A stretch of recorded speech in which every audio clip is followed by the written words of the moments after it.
여기 계신 분들이 이후의 희망버스에 대해서 바라고 계신 이야기들을 좀 듣는 이런 시간으로 가져서 7시까지는 여기 마무리를 이 토론의 마무리를 했으면 좋겠는데, 어쨌든 진행을 이렇게 해서 뭐 평가와 관련돼서 비슷한 이야기들이 계속 반복돼서 얘기는 안 하고, 평가와 관련해서 꼭히 짚고 논의해야 될 이야기들은 여기서 논의를 하고요. 그렇지 않고 나머지 이야기들은 여기 이제 참가자 승객분들의 이야기를 좀 많이 듣는 시간으로 3부를 문을 열도록 하겠습니다. 희망버스의 성과와 과제, 그리고 이후 진로와 관련돼서 우리들의 고민을 같이 나누는 그런 3부 토론회를 시작을 하고요. 이 사회를 맡은 저는 희망버스 기획단의 박점규라고 합니다. 반갑습니다.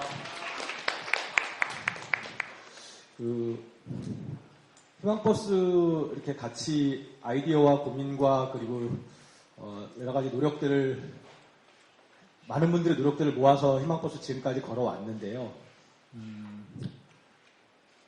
희망버스를 만들면서 이제 민주노총 13층에 전해투 전국 해고자 복직투쟁위원회라는 사무실을 저희가 이제 얹혀서 거기서 이제 시작을 해서 6월 11일부터 지금까지 그 사무실을 저희가 거의 점령하다시피 해서 지금 해왔는데, 그 과정에서 구속돼 계신 두 분 말고 여기 같이 함께 하신, 그래서 뭐 새벽 1시, 2시, 3시, 4시도 없었고, 또 새벽 6시, 7시부터 시작해서 그 희망버스 기간 동안엔 정말 하루에 한두 시간도 제대로 못 자고 그 열정을 또 토해내신 분들, 그런 자발적인 마음들이 있어서 어쩌면 부족하나마 희망버스가 이런 뭐 사회적으로 의미 있고 성과를 내지 않았나 이런 생각이 듭니다.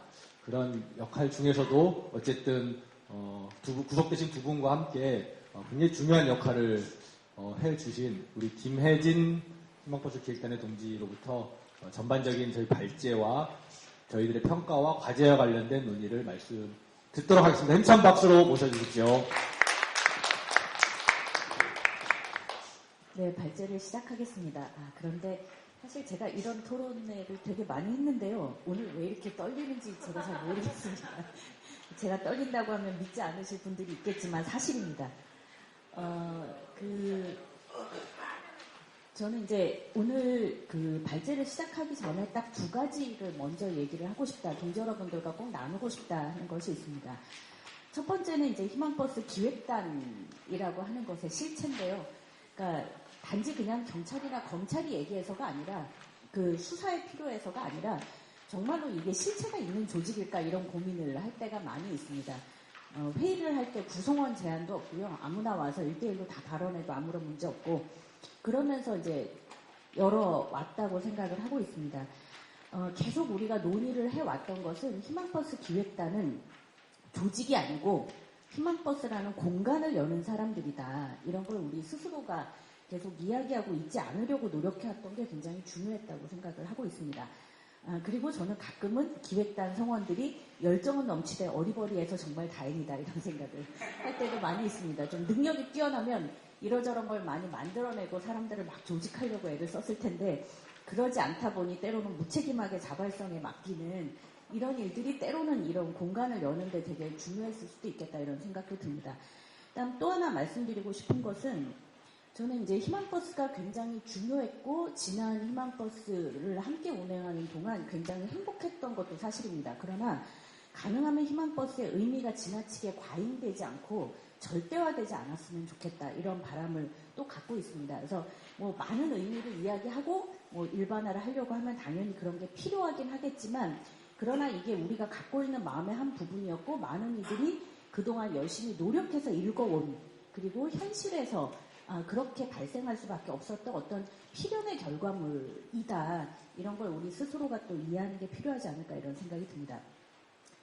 말씀을 드리겠습니다. 왜 우리는 희망버스를 탔을까를 고민을 해보면, 저는 진짜로 많은 사람들이 희망을 찾고 싶어서였다고 생각을 합니다. 사회가 암울하니까 어떤 사람은 죽고 어떤 사람은 타인을 괴롭힘으로써 이 암울함을 잊으려고 하지만, 여전히 그래도 우리의 삶에는 뭔가가 있을 것이라고 믿고 싶었던 사람들이 그런 희망이라고 하는 이름에 다시 한번 반응하고 이런 암울한 시대를 이겨나갈 수 있는 힘을 다시 한번 얻고자 했던 것이라고 생각합니다. 그러나 동시에 이 희망의 버스는 열려있는 공간이었다는 거죠.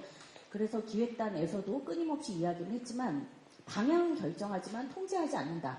즉 하고 싶은 것은 마음대로 하는 게 가장 중요하다는 거였습니다. 그게 저는 이제 희망버스에 많은 분들이 참여할 수 있었던 중요한 이유라고 생각합니다. 세 번째는 저는 이게 이제 무지개버스 분들하고 같이 평가를 하면서 같이 평가에서 나왔던 이야기이기도 했는데요. 바람이 굉장히 단순하고 절실했다. 김진숙 지도위원이 살아서 내려오게 하자라는 아주 단순한 목표, 그리고 그 바람을 이루는 아주 구체적인 방안이 있었다는 거죠. 희망버스가 한 번만 더 가면 내려올 것 같다. 또는 10,000명만 모이면 될 것 같다. 185대가 출발하면 갈 것 같다. 뭔가 이런 정말로 명쾌한 그런 바람들이 어떻게 보면 조금 더 의지를 갖고 사람들을 모으고 어려움을 무릅쓰고 같이 가자고 이야기할 수 있었던 이유가 아닐까 생각을 합니다. 그리고 이제 마지막에 얼마나 즐거웠는가는 이제 뒤에서 많은 분들이 앞서서 이야기를 하셨기 때문에요. 다 이해하실 거라고 생각을 하고 있습니다. 희망버스가 우리에게 과연 무엇을 남겼을까인데요. 많은 분들이 이길 수 있다는 확신이었다라고 이야기를 하십니다. 근데 저는 이거는 굉장히 중요한 문제라고 생각을 하는데요. 우리가 그동안 그럼 계속 져왔냐? 그런 건 아니라는 거죠. 실제로 굉장히 많이 이기기도 해왔습니다. 그런데 우리가 주로 졌던 싸움은 어떤 싸움이냐면 말 그대로 자본과 정권의 총공세가 집중돼서 전선의 맨 앞에 서 있던 싸움. 그런 싸움들은 이겼다고 하더라도 대부분은 굉장히 큰 상처를 많이 남겼습니다. 그렇기 때문에 굉장히 무기력하고 어떤 이들은 투쟁할 때 소리 소문 내지 말고 우리끼리 조용히 그래야 뭔가 될 것 같다. 정말로 이런 생각을 하기도 해왔다는 거죠. 연대를 호소하면서도 한편으로는 이 싸움이 너무나 커지는 것을 두려워하는 그런 이중의 심리가 있었다고 생각을 하고 있습니다. 그런데 이제 우리는 이 과정을 통해서 법과 경찰, 정부, 언론, 기업이 한편이 되어서 총공세를 퍼부을 때 우리도 실은 그거에 못지않은 힘을 발휘할 수 있다는 것을 확인하게 되었다는 것, 저는 이것이 정말로 소중하다고 생각을 합니다. 당연히 이런 방식의 연대투쟁 많이 승리의 지름길이다라고 절대화하는 것은 우리가 경계를 해야 되는 것이기도 하지만 우리가 그동안 연대의 힘이라고 하는 것을 상징적 수준에서만 이야기하고 필요에 따라 동원하는 방식으로 이야기했던 것에서 정말로 그 힘을 믿게 되었다는 것, 그것이 가장 중요한 부분이라고 생각을 합니다.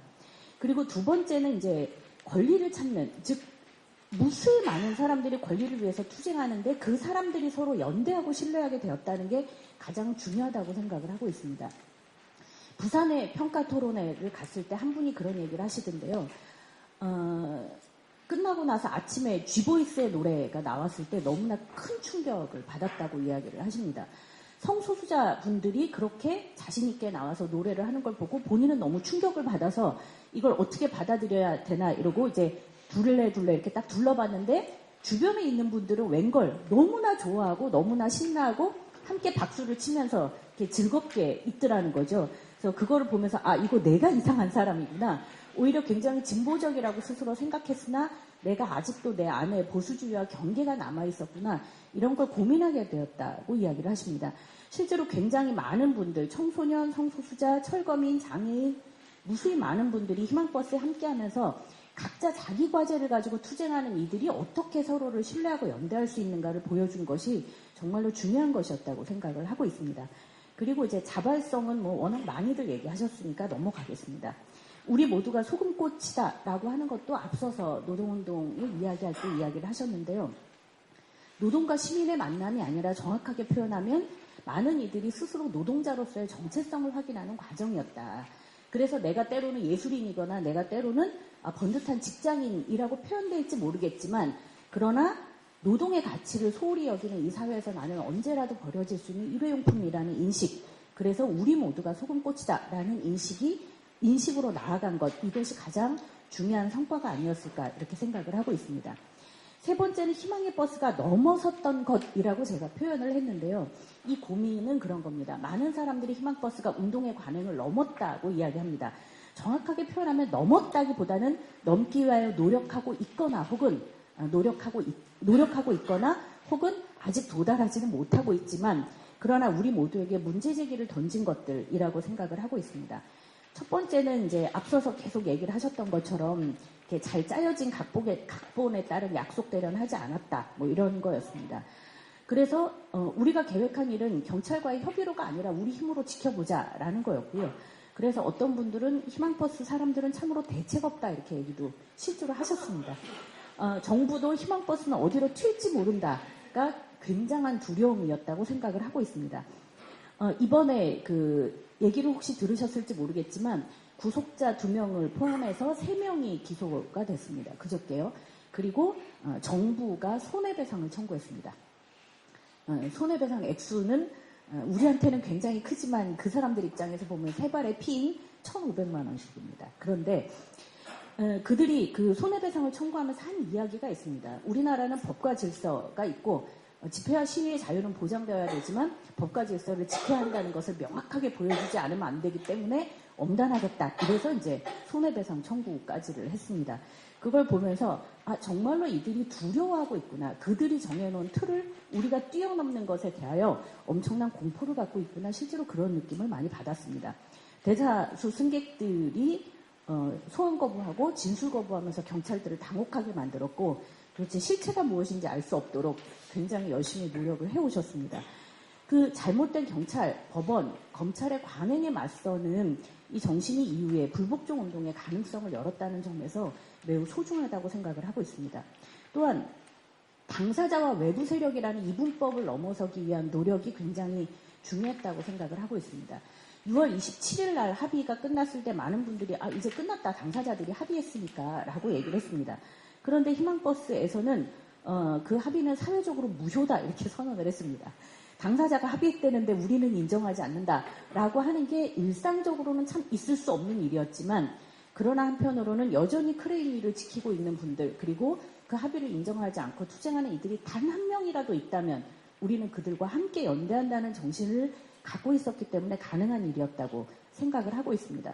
검찰은 구속영장에서 이제 제3자가 개입해서 어쩌고 저쩌고 하고 있다라고 운운하고 있지만 그런 이분법을 스스로 뛰어넘어서 연대하는 자도 스스로 주체다라고 하는 것을 만들어낸 게 대단히 중요한 것이었다고 생각을 하고 있습니다. 세 번째는 이제 위계와 권위를 넘어서 평등하고 창의적으로 공간을 만들었다는 것인데요. 이건 앞서서 저는 자발성과는 조금 다른 측면이라고 생각을 하고 있습니다. 그거는 실제로 희망버스를 하면서 그러니까 유혹을 많이 받기도 했습니다. 왜냐하면 아주 이름 있는 정치인들이 앞에 쫙 앉아 있으면 경찰은 계속 이제 해산시키겠다고 공격적으로 계속 들어오고 있고 이런 상황에서 저 사람들을 앞세우면 뭔가 공간이 열리지 않을까 뭐 이런 기대치도 있고 실제로 그런 행위를 해보기도 했습니다. 그리고 나서 엄청나게 비판을 많이 받았죠. 그래서 이제 정치인들의 발언이 주가 됐던 한 번의 기자회견은 완전히 승객들로부터 작살이 났습니다. 그래서 이제 실제로 위계와 권위 그리고 누군가가 이 공간을 점유하는 방식이 아니라 모든 사람들이 평등하게 점유하는 공간이 되어야 한다는 것에 대한 교훈들을 많이 얻기도 했습니다. 그것을 뛰어넘으려고 했었던 것이 굉장히 중요하지 않았을까 이런 생각을 합니다. 그러나 저는 여전히 희망버스가 아직도 넘지 못한 것이 있다고 생각을 합니다. 어떻게 보면 이후의 희망버스가 어떻게 가야 할 것인가에서는 이 넘지 못한 것을 뛰어넘는 방법도 있겠지만 때로는 이것이 넘지 못하는 자신의 한계라는 것을 인정하는 것도 대단히 중요하다고 생각을 하고 있습니다. 희망버스가 자발적인 연대의 마음이었기 때문에 때로는 넘지 못했거나 넘을 수 없었던 것에 대하여 이제 고민을 할 필요가 있지 않을까 하는 생각입니다. 첫 번째는 정리해고 제도의 벽을 아직도 못 넘고 있습니다. 한신중공업 정리해고가 합의 타결되었지만 쌍용자동차 노동자들은 죽어가고 있습니다. KC에서 또다시 정리해고가 벌어지고 있습니다. 그리고 여전히 부산에서도 새로운 업체에서 정리해고가 벌어집니다. 9697년 총파업은 정리해고 제도를 없애라는 거였지만 제도가 일단 안착된 이후에는 대다수가 그 결과에 맞서서 투쟁하지 그것의 근원에 맞서서 다시 한번 문제 제기를 하고 있지는 못합니다. 한진중공업 투쟁 과정을 통해서 정리해고라고 하는 게 결국은 노동자들을 희생시키는 기업의 이윤 확보 전략에 불과하다는 것을 우리는 너무나 잘 알게 되었는데 아직은 그 정리해고 제도에 대한 본질적인 문제 제기로는 나아가지 못하고 있습니다. 그러나 저의 고민은 그러한 투쟁, 말 그대로 정리해고 제도나 이런 것에 맞서는 그런 정치적인 투쟁은 희망의 버스보다는 조금 더 조직적이고 책임 있는 단위로부터 시작되어야 하는 것 아닌가. 그게 이제 민주노총이 됐든 무엇이 됐든 그런 조직적이고 책임 있는 단위로부터 이 문제의식이 확산되기를 기대하고 있습니다. 두 번째는 기획과 자발성을 조화시키는 데에서의 그 어려움을 아직도 극복하지 못하고 있다라는 것입니다. 사실 말씀드렸지만 저는 가끔은 기획단이 참으로 어리버리해서 다행이다 이런 생각을 하고 있습니다. 5차 때 정말 방법이 없었습니다.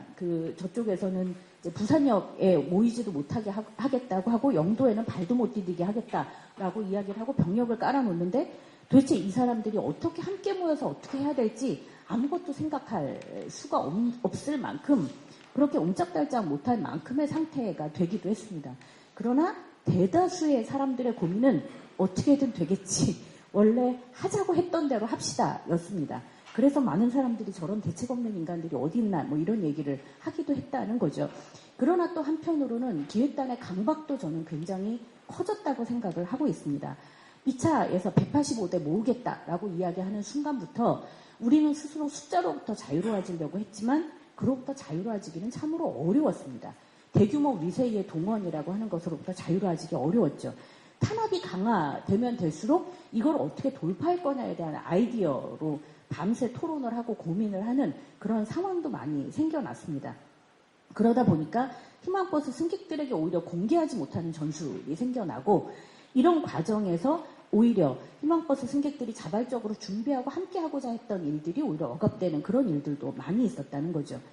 기획단 의도도 중요하고 많은 인원들이 함께해서 위세를 살리는 것도 중요하고 때로는 책임 있는 기획도 중요하지만 이것과 승객들의 자발성을 지키는 것이 때로는 부딪히고 잘 조화되지 못하는 그런 상황이기도 했습니다.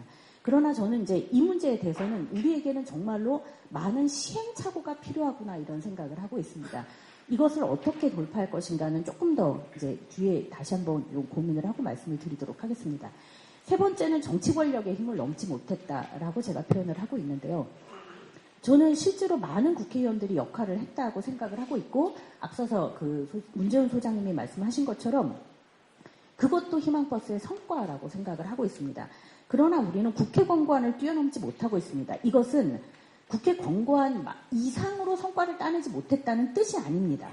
그런 게 아니라 국회 권고안이 나오고 그리고 나서 해결 국면으로 쭉 들어서면서 여전히 많은 이들이 정치권이 나서면 달라질 것이다라는 기대감을 여전히 갖고 있다는 점에서 그거를 뛰어넘지 못했다라는 것입니다. 우리가 상식적으로 생각하기에 국회가 하는 일은 입법입니다. 그렇기 때문에 당신들이 정리해고법에 대해서 손봐라, 제대로 대응해라 라고 얘기했어야 되는데 그들은 정리해고 제도를 손보는 대신에 권고안을 만들었습니다. 정부는 희망버스를 탄압하면서도 권고안에 대해서는 협조를 해왔습니다. 그만큼 우리의 투쟁이 정치적 관리가 되는 것을 거부하고 발전하는 것에 대한 두려움이 있었기 때문이라고 생각을 합니다. 그러나 우리는 여전히 그 권고안을 뛰어넘어서 우리의 힘에 대한 신뢰를 아직은 완전하게 하고 있지 못한 것 같다. 이런 거에 대해서 고민을 하고 있습니다. 네 번째는 사실 물리적 벽을 넘지 못했다는 거에 대한 고민이 있습니다. 1차에서는 이제 공장의 담벼락을 넘은 게 굉장히 주요했다고 이야기를 합니다. 2차에서는 경찰 차벽에 막혔습니다. 그러나 많은 분들이 2차에서 느꼈던 해방감은 굉장히 독특한 데 있다고 생각을 합니다. 그것은 저쪽에서 20명을 선별해서 들여보내줄 테니 그 20명을 당신들이 선별해라 라고 경찰이 연락이 왔습니다. 토론을 하면서 그것을 거절했습니다. 우리는 못 간 것이다. 우리를 20명이 대표할 수 없다. 우리는 우리 방식으로 투쟁하겠다. 그것을 거절하면서 많은 분들이 스스로 충격을 받았다고 이야기를 합니다. 3차는 사실은 온몸을 굴려서 산 넘고 물 건너서 영도로 진입을 했습니다. 4차도 산행에는 성공을 했지만 그러나 이 과정이 쌓이면서 결국은 우리는 굉장히 물리적 장벽을 많이 느낄 수밖에 없었습니다. 희망버스 기획단에서는 막히면 돌아간다, 밀면 밀린다 이런 원칙을 세웠습니다. 저는 그게 여전히 중요하고 우리가 가져왔던 평화기조가 중요하다고 생각을 하고 있습니다. 그러나 이러한 형태가 반복될 때 끊임없이 5차에서 끝났지만 아무튼 6차가 되고 7차가 되고 8차가 되어서 여전히 동일한 형태가 반복될 때 우리가 도대체 무엇을 넘을 수 있을 것인가에 대해서 굉장히 많은 고민이 되고 있습니다. 그런 점에서 문제는 희망버스만으로 돌파하는 것이 아니라 정말로 조직된 노동운동이 그리고 그동안 이 투쟁에 헌신해왔던 또 다른 힘 있는 조직들이 어떻게 이 투쟁을 같이 끌고 가면서 나아갈 것인가, 어떻게 협조할 것인가에 대한 고민으로 진전되지 않으면 안 되는 문제인 것 같다, 이런 생각을 하고 있습니다. 그런 점에서 5번째 이야기하는 민주노총과 희망버스가 상승하는 힘을 주고받지 못했다는 점에서 가장 안타까움을 많이 갖고 있습니다. 서로의 역할이 다르다고 생각을 합니다. 8월 20일 시국대회, 그리고 그 27일 4차 희망버스, 그리고 10월 8일 민중대회와 5차 희망버스가 서로 상승되기보다는 사실상 분리되고 각각의 역할에 맞는 방식으로 투쟁을 만들지는 못했습니다. 민주노총이 정리해고 문제에 대해서 파업투쟁으로 힘을 발휘하고 희망버스가 그 투쟁을 더 넓고 즐겁게 만들 수 있었다면 참으로 좋았겠다, 이런 생각이 듭니다. 그러나 서로 연대하려고 하지 않았던 게 아닙니다. 함께 만나고 논의도 되게 열심히 했죠. 그러나 저는 그 과정에서 중심성을 갖지 않는 연대, 이를테면 민주노총의 경우에는 본인들 스스로가 조직을 되고 중심이 되지 않는 연대라고 하는 게 굉장히 낯설구나, 이런 느낌을 많이 받았습니다. 그런 걸 별로 해본 적이 없기 때문에 이름을 빌려주고 또는 스스로 조직을 동원하는 것이 아닌 수준의 연대라고 하는 것이 굉장히 낯선 것이었기 때문에 서로가 어떻게 연대해야 될지에 대해서 잘 몰랐던 측면이 있는 것 같다. 그런 점에서 이후에 어떻게 운동이 상승하면서 주고받을 수 있을지에 대한 고민이 좀 필요한 것 같다라는 것입니다.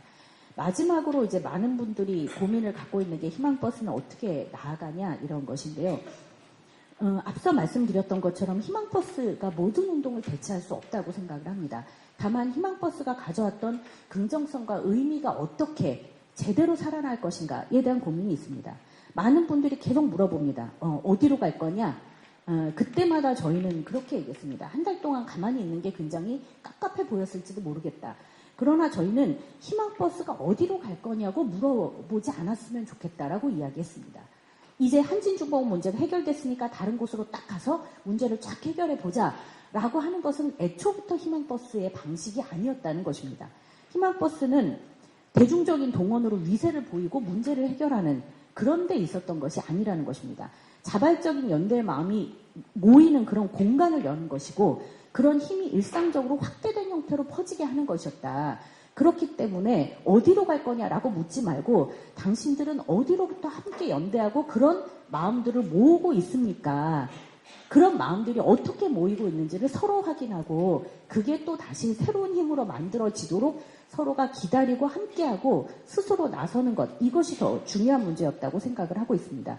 그런 점에서 더 이상 투쟁하는 이들이 고립되고 외롭지 않게 하는 것, 동원이 아니라 자발적 연대를 만드는 것, 수평적이고 창의적인 집회 공간을 만들어내고자 하는 다양한 시도들이 조금 더 많이 퍼지기를 기다리고 그런 고민들이 만들어지기를 원하기도 했습니다. 현재 강원도 생명버스나 충남에서 이제 그 다시 희망버스가 출발하거나 경기 지역에서는 희망김장 이라는 이름으로 정예고 사업장들을 응원하는 무수히 많은 이런 변주들이 조금 더 확대되고 시작될 때 희망버스는 계속 달려가고 있는 것이다 라고 생각을 합니다. 그러나 동시에 희망버스가 여전히 한계로 가져왔던 정예고와 비정규직 없는 세상을 만드는 정치사회적 운동은 사업장 투쟁을 넘어서는 그런 정치사회적 운동이 어떻게 시작될 것인가에 대한 그런 고민이 이제는 좀 본격적으로 시작되어야 한다고 생각을 하고 있습니다. 정예고 제도 인정되어서는 안 됩니다. 그리고 비정규직을 더욱더 양산해내는 비정규법, 노동자의 권리를 없애는 이런 것에 대하여 이제는 맞서야 됩니다. 그러려면 내가 손꽃이라고 인식했던 많은 이들이 스스로 발언하고 조직될 수 있어야 됩니다. 그리고 그 힘을 모아서 정치적이고 사회적인 운동으로 나아가야 된다고 생각을 합니다. 그러나 이 운동이 저는 다 희망버스의 과제라고 생각을 하고 있지는 않습니다. 이 운동이야말로 정말로 목적의식적으로 그리고 힘을 가진 운동으로 전환되어야 하기 때문에 그렇습니다. 지금 비정규직 없는 세상 만들기 네트워크에서 이런 정치 사회적인 운동을 권리연장 운동으로 제안하고 시작하려고 하고 있습니다. 노동자 권리의 사회적 가이드라인을 제시하고 그것에 미달하는 제도와 관행들을 없애보자라는 운동의 시작이기도 합니다. 이런 운동들이 이제는 새롭게 좀 힘있게 진행되어야 한다라고 생각을 하고 있습니다. 또 그 불복종 운동을 통해서 우리의 자유권을 다시 한번 찾아나가는 것도 정말로 중요하다고 생각을 하고 있습니다. 집회의 자유를 가로막고 불법 시위 운운하는 것에 대하여 우리 스스로 우리 방식의 집회를 만들어 나가고 그리고 모두가 남은 벌금, 소환 문제 이런 거를 공동으로 책임지고 더 많이 연대하면서 공권력의 관행에 쐐기를 박는 것도 중요하다고 생각을 하고 있습니다. 그러나 많은 분들이 그래도 여전히 궁금해 하십니다. 희망버스 어디로 가냐. 그래도 또 물어보신다는 거죠.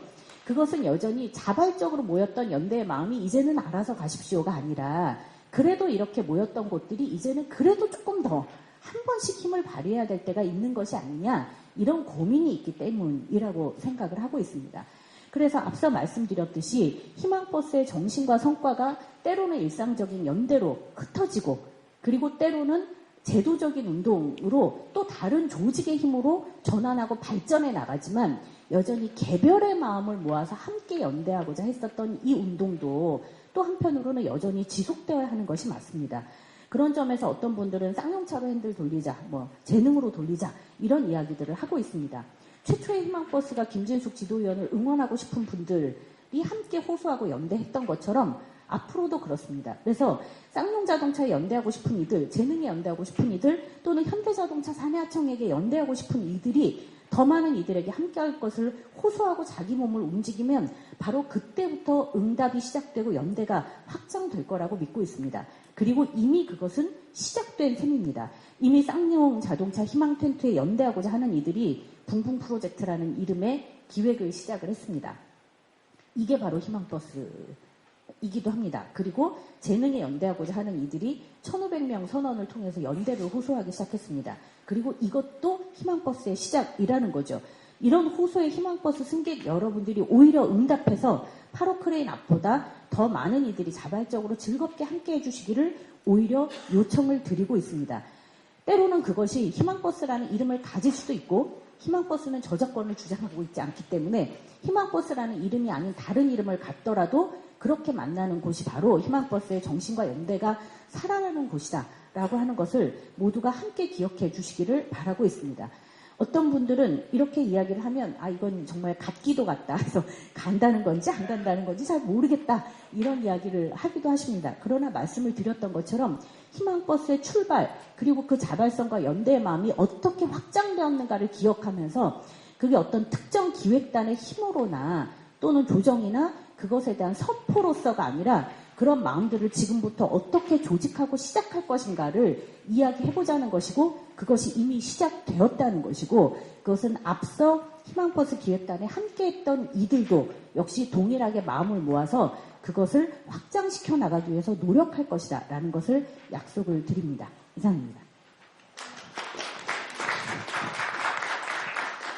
예, 아마 우리 김혜진 동지가 얘기하신 것 중 처음에 화두로 얘기를 시작하실 때 우리의 성과나 의미를 과잉 포장하지 말고 좀 냉정하게 우리를 보자라고 얘기를 하셨는데 우리가 이제 그랬던 것 같아요. 그러니까 희망버스 5차례 희망버스와 그리고 김진숙 지도위원이 살아서 내려오고 한진중공업에서 일정의 성과 있는 합의가 만들어지고 이러면서 참 오랜만에 이렇게 맛봤던 승리감 이런 게 있고 또 언론이나 밖에서 이거에 대해서 희망버스의 성과에 대해서 굉장히 많이 이제 우리 얘기되고 회자되고 이러면서 근데 사실 이제 이 운동의 또 가장 중심에 있었던 이제 여기 희망버스 기획단에서 한 일원인 우리 김혜진 동지가 여기에 쓰시기엔 그럼에도 불구하고 우리 안을 좀 정확히 세밀하게 봤으면 좋겠다는 마음에서 아마 이전에 1부, 2부 토론회에서는 성과나 이런 게 많이 얘기됐는데 한편에서 우리의 현실과 한계를 좀 꼼꼼하게 짚어주신 것 같고요. 이후 과제와 관련돼서는 이후 토론을 계속하면서 얘기를 하는 걸로 하겠습니다. 순서를요 이렇게 진행을 할게요. 일단 지금 전체 발제를 해주셨고 그리고 그런 성과가 지역에서 어떻게 만들어졌는지 그리고 그러면서 그 지역에서 만들어졌는지 먼저 듣고요. 그 다음에 이어서 부문에서 어떻게 만들어졌는지 듣고 그리고 이와 관련된 평가 토론을 진행을 이렇게 하는데요. 지역에서 만들어진 과정과 의미와 이런 걸 얘기해 주시면서 한편에서는 지역에서 이후의 희망버스에 대해서 어떤 바람이 있는지를 좀 같이 포함해서 얘기가 되시면 부문도 마찬가지입니다. 그런 방식으로 진행을 하겠습니다. 충북 지역에서 희망의 버스를 만드셔서 여러 가지 의미 있는 일들도 굉장히 많이 해주셨고 또 거기에서 또 애인을 만나시기까지 하신 분이 오늘 오셔서 애인이랑 같이 오시진 못했는데 제가 희망버스가 연애버스가 되기도 한다는 것을 우리 희망버스 김성봉 우리 모시도록 하겠습니다. 예, 반갑습니다. 저는 제가 깔깔깔인지 몰랐는데 전화 와서 저보고 깔깔깔이라 그러더라고요. 그래서 하게 됐고요. 저 충북에서 왔습니다. 민주노총 충북지역본부에 있고요. 김성봉이라고 합니다. 반갑습니다. 저는 이게 메인인데 사람이 계속 주네요. 좀 안타깝습니다. 그리고 이 이야기를 정말 앞에서 발제하셨던 분들이 정말 드려야 되는 내용이 아니겠는가, 저는 이런 얘기를 드리고 싶습니다. 먼저 희망버스 하기 전에 올 초에 민주노총이 전국노동자대회를 부산에서 했습니다. 한진중공 관련해서요. 그때 민주노총 대우는 공권력과 용역깡패의 방해를 받지 않고 정문으로 들어갔습니다. 막지 않았죠. 왜냐, 위협적인 존재가 아니었습니다. 네, 지금 생각해보면 그렇습니다. 근데 희망버스는 굉장히 위협적인 존재가 돼버린 거죠. 그러니까 막은 겁니다. 아까 전에 여균동 감독님 구속될 만하다고 했는데 노선이 없고 이렇다고 하는데, 저는 민주노총은 위협적인 존재가 아니었습니다. 그 투쟁에서. 근데 희망버스는 위협적인 존재였습니다. 그래서 구속된 겁니다. 구속될 수밖에 없었습니다. 저는 두 사람 구속될 거라고 예견했습니다. 근데 제 예견대로 됐습니다. 그래서 여담으로 저기 밖에 있는 책들은 여기 오신 분들이 다 면회를 못 가시잖아요. 영치금을 넣기도 힘들고 저 책 사는 것이 영치금 넣는다 생각하시고 꼭 한두 권씩 사가셨으면 좋겠습니다. 그래서 저는 왜 그런가에 대해서 민주노총이 그럴 수밖에 없는 조건을 몇 년간 보여왔다라고 저는 생각을 합니다. 그래서 희망버스 저는 2차부터 갔는데요. 1차를 지역에서는 조직적으로 하지 못했습니다. 몇몇 지역 사람들이 갔는데요. 희망버스를 보고 옛날 생각도 많이 났고, 제가 정례고 투쟁 하다가 수배 떨어지고 수배 기간 중에 김중 열사 투쟁한다고 부산 내려갔다가 노무현 정권 때 깜빡 생각하고 나왔는데 또 한진중공 투쟁이 또 하고 있더라고요. 그래서 저는 정례고 투쟁 쌍차 때는 뛰어다니다가 맨날 집에 내려가고 이랬거든요. 그래서 막 쌍차 투쟁할 때 집에 가서 막 혼자 울면서 소주도 먹고 그랬었어요. 근데 이건 정말 한번 해볼 수 있겠구나. 이런 생각이 들었습니다. 그래서 정말 열심히 한번 해봐야겠다, 지역에서. 근데 난관도 많았습니다. 예. 자발적인 시민들, 제가 불특정 다수 시민들을 다 알지 못하니까, 이 사람 와야 될 사람인데 안 온다고 속상해하고 이럴 필요는 없습니다. 근데 실제로 노동조합들은 굉장히 심각했습니다. 아까 전에 어떤 분이 금속 지회들은 어땠냐고 물으셨는데, 저희 지역을 말씀드릴게요. 세계사업장을 제외하고요. 그 지회 임원 간부 아무도 희망버스를 타지 않았습니다. 자기가 가지 않는다고 조합원들한테 알리지도 않습니다. 이게 민주노총의 현실입니다. 저는 그 민주노조라고 생각하지 않습니다. 제가 민주노총 간부가 되어 있고 앞으로 그들과 관계를 어떻게 풀지 걱정스러울 수도 있겠죠. 근데 저는 그걸 민주노조라고 생각하지 않습니다. 민주노총에 있으면 안 되는 조직입니다. 안 되는 조직이 아니라 안 되는 사람들입니다. 그 사람들은. 저는 이렇게 얘기합니다. 술 먹다가도 얘기하고 어디 가서도 이렇게 막 얘기합니다. 저는 적이 많은데 어쩔 수 없습니다. 아닌 걸로 아니라고 그래야죠. 아닌데 저 사람들은 그래도 내가 품고 있으면 나중에 나한테 표라도 한번 줄 사람이고 나한테 지지 한번 해줄 사람이니까 내가 품고 가야지. 이런 떨거지 정치, 패거리 정치를 아까 전에 하면 안 된다고 그랬는데 민주노총이 그렇게 하는 거잖아요. 저는 민주노총이 그렇게 했기 때문에 대의원돼서 저 사람은 내가 품고 있으면 내 정파를 품고 있으면 표를 한 표 줄 사람이기 때문에 나쁜 짓 해도 눈 감아주고 이렇게 해온 겁니다. 그런 면이 있잖아요. 솔직히. 인정할 건 인정해야죠. 저는 그래서 이런 문제들을 단호하게 바꾸고 싶었습니다. 현장에서. 이 희망버스를 계기로 해서 그걸 시작하고 싶었습니다. 그래서 제가 희망버스 때요. 영무검에서 문자를 한 번에 2,000개씩 쐈거든요. 보통 저희가 투쟁 공지하면 한 700개 정도 쏩니다. 지역에서. 2,000개, 3,000개를 쐈어요. 그걸 몇 번씩이나. 당연히 통신비 많이 나오겠죠. 저희가 한 달 사업비가, 민주노총 충북지역 보면 한 달 사업비가 280대입니다. 총연맹은 아까 몇십억 그랬는데 지역은 그거밖에 안 씁니다. 통신비 한 달에 50만원씩 이렇게 나왔습니다. 280만원 중에. 제가 막 쌌습니다. 어떻게 방법이 없잖아요. 그리고 현장의 활동가들, 그 현장에서 주야하는 활동가들 막 만났습니다. 가자고. 근데 실제로 금속이 많이 안 탔습니다. 공공, 뭐 건설, 그 지역의 해고자들, 저희 지역에도 해고자들이 많거든요. 해고자들이 많이 탔습니다.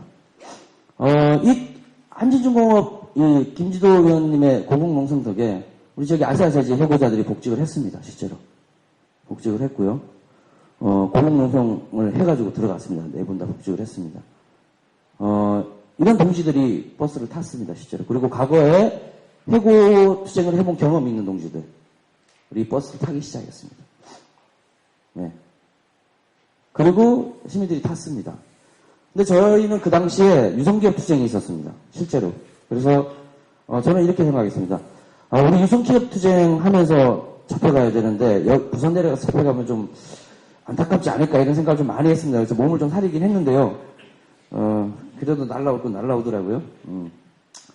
그래서 그리고 이 유성기업 투쟁, 유성기업 동지들에게 힘이 되는 투쟁, 이 동지들이 단지 우리도 투쟁하니까 연대하는 희망버스가 아니라 부산을 갔다 와서 이 동지들이 힘을 좀 받았으면 좋겠다 이런 생각도 좀 많이 했습니다. 그래서 버스 가는 중에 버스 안에서 유성기업 투쟁 동영상도 보여주고 유성기업 투쟁 얘기도 많이 했습니다.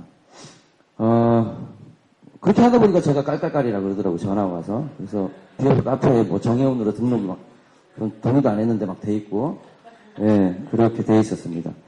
그래서 저는 이 희망버스 그렇게 해서 2차부터 5차까지 쭉 진행을 했고요. 지역에서 실제로 많은 걸 만들어낸 것 같아요. 실제로. 그래서 올해 금속노조 선거에서 많이 바뀌었습니다. 예, 현장 집행부가 다 바뀌었어요. 싹 다 바뀌었거든요. 저는 굉장히 기쁘더라고요. 솔직히요. 정말 기뻤습니다. 운동은 저런 사람이 해야지 노동운동 하는 사람도 아닌 사람이 노동적 간부를 한다는 게 말이 안 된다고 저는 생각하기 때문입니다. 상급단체 간부가 6시 땡치면 퇴근해요. 9시 출근해가지고 중간에 낮에 집회 가자 그러면 바쁘다 그럽니다. 앉아가지고 자기 업무 봐요. 그리고 우리는 집회 끝나고 6시 너지막히 들어와서 업무 보려고 하는데 6시 퇴근해요. 그게 무슨 노동운동하는 사람입니까? 직원이죠. 직장생활을 하는 거죠. 저는 이런 민주노총의 운동기풍을 바꾸는 역할들이 실제로 이후의 지역에서 이 희망버스를 발전시키기 위해서 정말 필요하다고 저는 생각을 하거든요. 그런 측면에서 제가 이 말씀을 드립니다. 그리고 저는 아까 전에 일부에서도 그랬고 국가폭력의 문제 얘기하는데 저는 국가의 폭력은 굉장히 고도로 조직화된 폭력이죠. 이 고도로 조직화된 폭력에 대항하는 방식은 집단적인 힘이어야 됩니다. 개별적인 힘이 아니고 집단적인 힘이 돼야 되고 이 집단적인 힘이 정말 위력을 발휘하기 위해서 우리는 조직을 만들고 조직적으로 움직이는 거죠. 조직은 그렇게 해서 만드는 거지. 근데 어느 순간 우리는 조직이 형식과 절차에 매여 있는 거죠.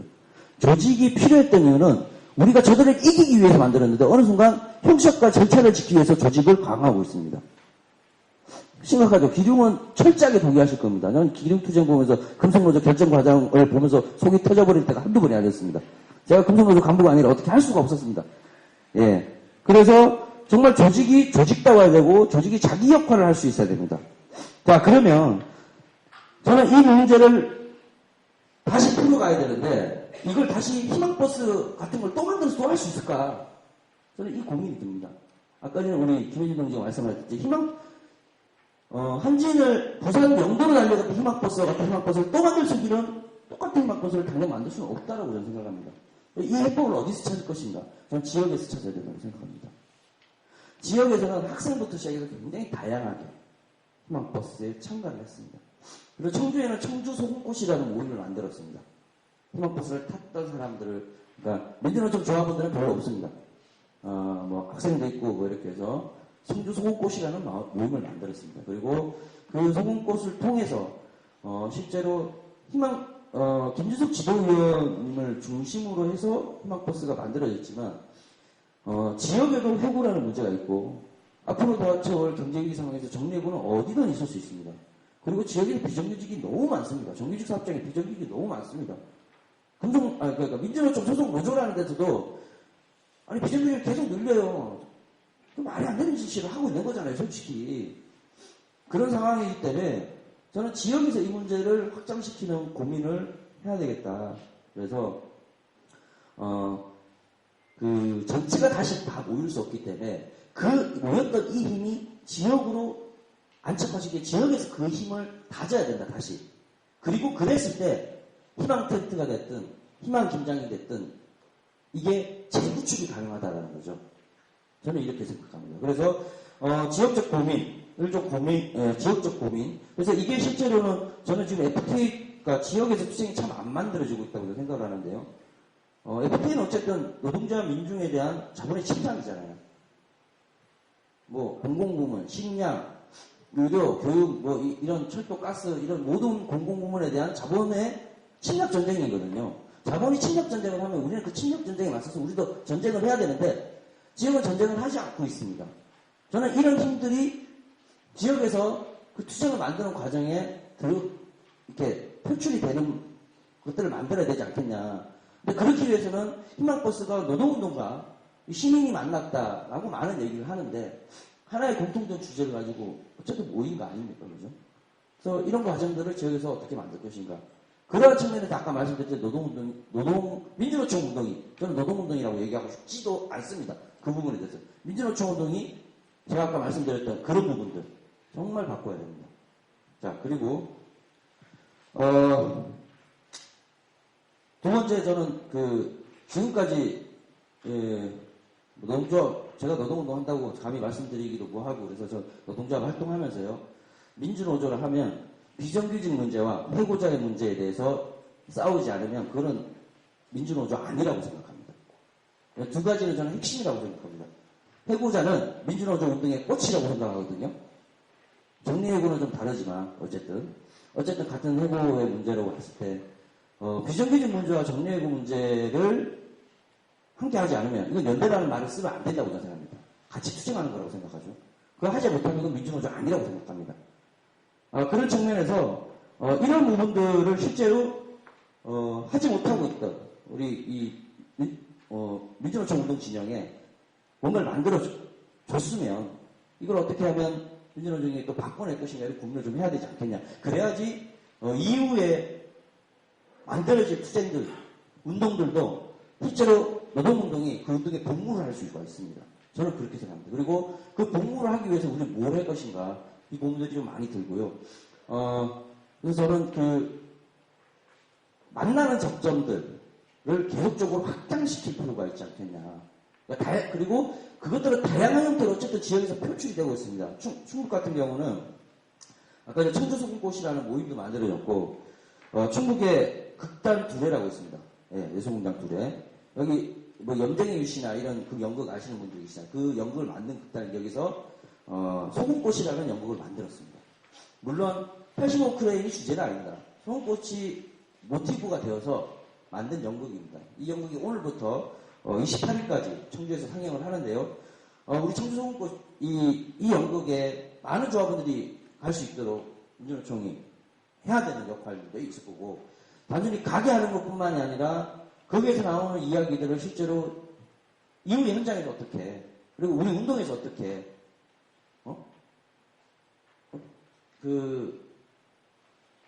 연장선을 가지게 할 것인가 저는 이런 고민들을 좀 해야 될 것 같고요. 그리고 어쨌든 아까 그런 어떤 노동조합 활동을 하지 않는 이들의 참여. 그러니까 저는 정당은 빼고 얘기하겠습니다. 여기서 정당은 빼고 얘기합니다. 왜냐하면 지역에 진보정당이라고 하는데 실제로 어떤 당은 주요 당직자 한 명도 화면버스를 타지 않았습니다. 예, 굉장히 심각한 수준입니다. 실제로. 그러니까 선거만 되면 개국투표해달라고 하는데 아니 그들은 개국투쟁 안 해요. 근데 우리는 선거만 되면 개국투표 펴달래. 개국투쟁도 안 하는 것들이 펴달라 그러면 표를 주고 싶죠. 좀 안 줍니다. 제가 좀 너무 까칠하고 시니컬한 거예요. 그래서 누군가 그러더라고요. 저 인간은 조직 노조 운동을 할 스타일이 아닌 사람이라고. 근데 저 하고 있습니다. 계속해서 바꾸고 싶습니다. 예. 그리고 그런 민주노총과 정파가 아까 말했던 그런 사람들의 보호막이 되는 역할을 중단하기 위해서 노동조합들이 끊임없이 자기 혁신을 해야 되고 바꿔내야 됩니다. 그리고 그럴 때 정당을 제외하고 참가했던 희망표에 참가했던 수많은 사람들과 함께 호흡하고 진정으로 스킨십을 할 수 있다. 저는 이런 생각을 합니다. 그리고 그들이 그랬을 때 지역에서 자신이 고민해왔던 것, 몰랐던 걸 안 게 아니라 알고는 있었지만 뭘 해야 될지 모르던 시기에 노동조합이 그 답을 주지 못했을 때 그 답을 준 누군가가 있잖아요. 빵에 간 사람들. 그렇잖아요. 노동조합이 그 답을 못 준 거예요. 정당이, 진보정당이라고 하는, 그래서 조직적으로 그 답을 주지 못했습니다. 그래서 저는 우리가 그랬을 때 답을 줄 수도 있고 그들과 스킨십을 더 깊게 할 수 있고 더 많은 공간을 열고 그리고 이게 하나의 뭐 노동 문제냐 노동의 시민이 연대한 거냐 시민의 문제 연대한 이게 아니라 하나의 사회 문제를 해결하는 각각의 주체들로 이 한 공간에 설 수 있다. 한 공간에 만나는 게 아니라 그 공간은 다 있는데 그 공간에서 자기 역할들이 없는 거죠. 저는 그렇게 될 거라고 생각을 하고요. 마지막으로 손해배상 1,500, 얼마요? 1,500만 원이요? 예. 저 개인적인 바람은 민주노총하고 금속노조가 2,500만 원 물어줬으면 좋겠습니다. 근데 걱정은 이놈의 절차와 조합원이 아니라는 이유로 통과가 되지 않을 확률이 굉장히 높음이 가슴이 아플 뿐입니다. 이상입니다.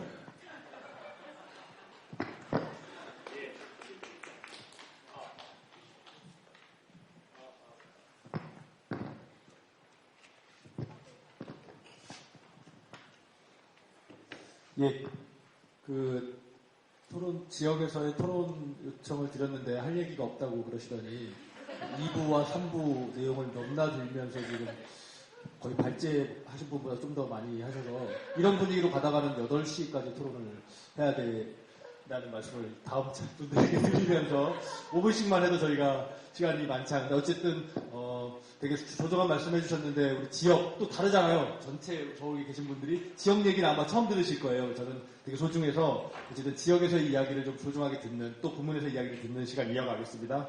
우리 대구 지역의 이권희님 모시도록 하겠습니다.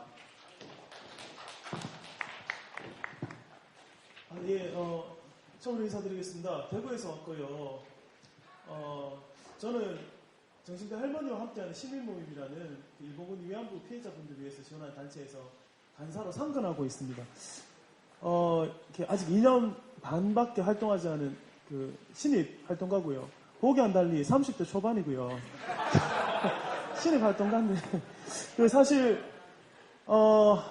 저는 3차 때 하고 5차 때 그 깔깔깔이라는 걸로 저희가 연대해서 같이 한번 해보자 이래가지고 지역에 뭐 활동가들이 사실 젊은 활동가들이 많이 있는 것도 아니고 이래서 어떻게 뭐 이렇게 한번 오라 하더라고요. 그래서 예 갈게요. 그래서 갔더니만 갑자기 회의를 하자 하더라고요.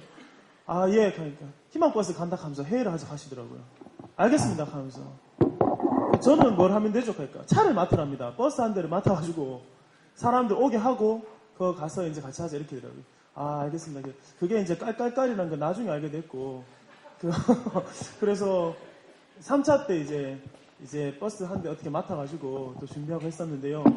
사실 저는 여기 계신 분들이 어떻게 다 민주노총에서 오시고 다 그러신 겁니까? 꼭 그러신 건 아닙니까? 저는 사실 계속 내부적인 얘기도 하시고 이런 것 같은데 이런 자리인지도 잘 몰랐습니다.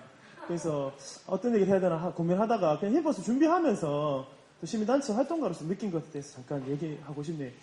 2차 때 되게 희망버스를 가고 싶었습니다. 제가 1차 때는 대구에서 안 갔거든요. 못 간 것 같습니다. 확실하지 않은데요. 여튼 1차 때는 저희가 많이 관심을 못 가졌던 것 같습니다. 그러다가 1차 때 굉장히 사회적으로 많이 이슈되고 분위기 좋았지 않습니까? 그래가 아마 소금꽃 이제 그거 하면 저도 그때 처음으로 소금꽃 나무라는 책을 읽었습니다. 좀 부끄러운데요. 그래서 저는 사실 노동운동 이런 것들도 많이 잘 모르고 공부를 더 많이 해야 될 것 같은데 여튼간에 그때 책 처음 읽고 2차 때 꼭 가야 되겠다. 왠지 가고 싶더라고요. 그래서 꼭 가야 되겠다 생각하고 있었는데 2차 때 사실 개인적으로 못 갔습니다. 그래서 했는데 뉴스를 보니 막 난리가 났더라고요. 그래서 이거 이렇게 해서 참 나중에 이제 같이 활동하는 분들한테 얘기를 들으면서 3차 때 깔깔깔하면서 이제 뭐 준비를 하고 해야 되니까 이거 좀 물어봤거든요. 그래서 2차 때가 상당히 분수령이 된 것 같습니다. 실제로 이렇게 모인 구성원들 몇 명을 보면 지역에서 활동가, 또 민주노총, 혹은 학생, 뭐 대경대련 등등등의 분들이 많이 참여하셨지만 의외로 시민분들께서 많이 참여하셨거든요. 그래서 물어봤어요. 안녕하세요 하면서 뭐 이렇게 어떻게 해서 오시게 되었는지 물어보고 있는데 되게 좀 의외의 반응을 보이신 분들이 많았습니다. 왠지 가고 싶다 이런 분들이 많더라고요. 예 하면서 뭐 그런 얘기도 했었는데 왠지 와야 될 것 같았어 이런 얘기 하신 분들도 많았고 그 다음에 1차 때 모습 보면서 이게 굉장히 뭔가 재밌을 것 같다 호기심이 생긴다 이런 분도 많았습니다. 또 한편의 축은 2차 때 이제 경찰들과 이렇게 붙고 이러면서 아니 내가 저 현장에 꼭 가야 되겠다 이렇게 해서 오신 분들도 상당수 있었습니다. 근데 반면에 2차 때 이제 붙으면서 상당수가 또 빠졌습니다. 그래서 나중에 생각해 보니 이걸 참 어떻게 해석을 해야 될지 잘 모르겠지만 그게 이렇게 경찰과의 몸싸움으로 인해서 이렇게 한 줄 몰랐는데 해서 빠진 분들도 많았고 그것 때문에 더 가슴에 그걸 붙여서 오신 분들도 많았습니다. 그래서 3차 때 경찰이랑 붙지 않냐고 저에게 물어보는 사람들이 있었습니다. 그래서 저도 잘 몰라가지고 다른 분에게 물어보니까 안 붙는다 그러고요. 그래가지고 오늘 안 붙는다는데요 뭐 이런 얘기도 전달하고 있었었는데 그것을 기대하고 오신 분들도 꽤 계셨습니다.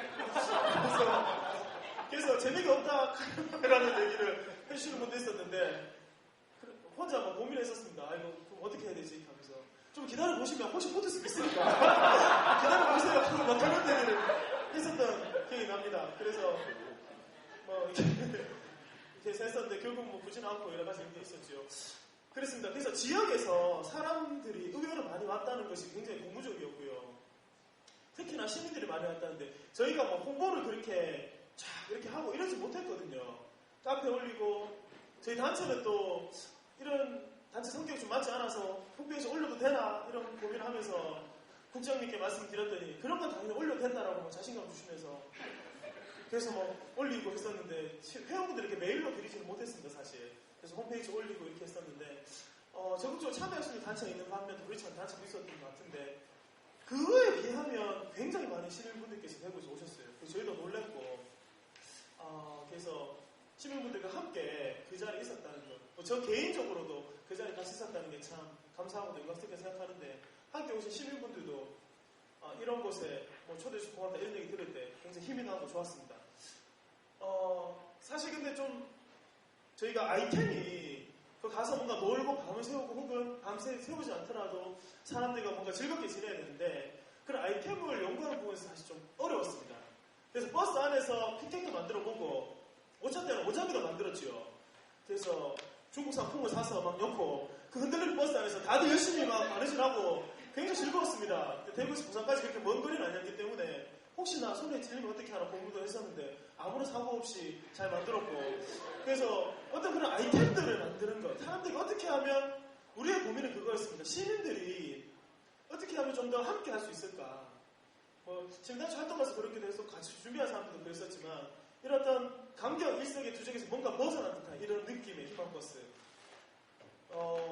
희망버스라는 그 단어가 정말 이 한국 사회에 준 충격 그 다음에 전부 다 그죠 비정규직 철폐 이런 거 잘 모르고 그냥 하는 분들이 많았었는데 이런 분들이 어떻게 하면 좀 함께 할 수 있을까 이런 게 굉장히 고민이었는데 생각보다 저희가 아이템을 연구하고 준비하고 이런 게 사실 좀 버거운 면이 있었습니다. 그래서 뭐 LED를 만들어서 경찰 참여에 던지기 놀이를 할까요? 뭐 그런 얘기도 했었고요. 그 다음에 어떻게 하면 시민들과 좀 함께 할 수 있을까 고민을 많이 했었는데 아이템 연구하고 이런 부분이 좀 부족했던 것 같고 그나마 저기 공연을 주시는 분들 혹은 또 다른 뭐 5차 때는 제주에서도 오셨고 다양한 분들께서 함께 하셔서 뭐 함께 하신 분들은 다들 분위기가 너무 좋았습니다. 즐겁고 재밌다. 경찰에 붙지 않느냐 묻는 강경한 분들도 계셨지만 또 많은 분들께서 즐겁고 재밌었다 이런 얘기를 하면서 다음에도 꼭 오겠다 뭐 이런 얘기도 많이 하셨습니다. 4차 때는 저희가 서울에 가서 대구에서 참석 못했던 것 같고요. 그 때문에 또 이런저런 고민들도 있었습니다. 서울에 가야 되는가 하면서 안에서 이렇게 그게 있었고, 보면 그래서 서울에 참석하는 저희 내부적으로도 조금 서울에 가야 되는 거에 대한 어떤 회의 비스무리한 게 있었어요. 그래서 더 적극적으로 공부를 하지 못했던 것 같고, 우리 안에서 좀 동기부여가 좀 잘 안 되니까 그런 고민이 있었던 것 같습니다. 그래서 4차 때는 많이 참석 못한 것 같은데, 5차 때는 또 이제 마지노선으로 생각하고 좀 많이 그렇게 하려고 했었는데, 버스 한 2대 정도 겨우 맞춰서 간 것 같습니다. 예, 그러면서 이제 3차, 5차 이제 희망버스 보내고 이렇게 했었는데, 뭐 뒤돌아보니까 또 여러 가지 생각들이 많이 나는데요. 예, 여튼 저희들은 대구에서 이렇게 시민들과 함께 할 수 있는 연대의 장, 이런 장에서 같이 함께 하는 사람이 있었다는 것 자체가 굉장히 놀랍고, 그것이 소위 말해서 진보적이거나 이렇게 좀 우리 편스러운 그런 사람들이 아니라 일반 시민들이 의외로 많이 왔다는 것은 굉장히 고무적이었습니다. 그러고 비록 이제 아이템에 어떤 더 많은 아이템들을 준비하지 못했지만, 그런 장을 경험하신 분들이 처음인 분들도 상당히 많았거든요. 그래서 그렇게 하면서 이게 투쟁이 정말 재밌구나. 그때 무시캉캉 그런 분들도 오시고 할 때 많은 분들이 오셨는데, 어떤 공연 하시고 이러면서 굉장히 재밌었다고 하시는 분들이 많고 이래가지고, 이렇게도 투쟁할 수 있다는 것에 대해서 시민들과 함께 할 수 있다는 거 굉장히 좋았는데요. 그 이후에 대구 지역에서도 여러 가지 어떤 투쟁이 현장에 있었는데, 그때는 왜 시민들이 더 이렇게 함께 하지 않는가, 이것에 대해서는 사실 저희 내부적으로 좀 더 고민하고 있습니다. 그때는 함께 했던 사람들이 왜 이쪽에는 그런 관심들을 조금 더 못 가지게 되는 걸까, 뭐 이런 부분들. 그렇다면 희망버스가 정말 이 사람들에게 준 메시지가 무엇인가? 저도 개인적으로 굉장히 궁금하거든요. 그래서 희망버스 타신 분들한테 오해나 전시나 또 만날 길이 있으면, 혹은 그런 함께한 분들을 위한 뒷자리 마련되는 것이 아닌가, 이런 어떤 고민도 사실 하고 있는데, 그걸 함께 하신 분들을 그냥 그대로 떠나보내기 좀 아쉽다는 생각이 들고 있고요. 그래서 함께 하신 분들과 뭔가 할 수 있도록 계속 지역에서 고민하고 있는데, 여튼 다른 그런 투쟁 현장에서도 그분들을 뵐 수 있도록 어떻게 하면 그분들을 뵐 수 있을까, 이런 것을 고민하고 있습니다. 예, 들어주셔서 감사합니다. 예, 사투리 때문에 더 구수하게 얘기가 들렸던 것 같습니다. 바로 계속 이어가겠습니다. 아마 앵글로 1차부터 5차까지 이 앵글에 비친 저희들의 모습, 희망버스의 모습은 또 달랐을 거라고 생각합니다. 5차까지 저희들의 모든 과정을 다 이렇게 담으셨는데 모시도록 하겠습니다. 우리 이수정 감독님 모시겠습니다. 안녕하세요. 저는 희망버스, 깔깔깔 희망버스라는 제목의 다큐멘터리를 찍고 있어요. 저는 이제 보기와는 달리 40대 후반입니다. 얼마 전에 이제 제가 영화 공부를 본격적으로 한 거는 대학교 영화서클 이후에 영화 아카데미라는 데서 공부를 했는데, 며칠 전에 이제 영화 아카데미 이제 해마다 있는 송년회를 갔어요. 그래서 한국 영화 아카데미 저랑 같은 기수를 졸업한 분들 중에 여러분들도 아실 만한 꽤 유명한 감독들 있죠. 김태균 감독이라든지 맨발의 꿈, 화산고 이런 거 만든 그런 감독도 있고, 지금 부산영상위원회 위원장을 하고 있는 오석근 감독, 이런 사람도 있습니다. 이현승 감독, 이정현 감독, 이런 사람들이 저희 동기인데, 그 김태균 감독이나 오석근 감독이나 저를 이제 오랜만에 보더니, 야, 너는 이 나이가 돼가지고 그 고생하면서 왜 그 다큐 찍는다고 그러느냐.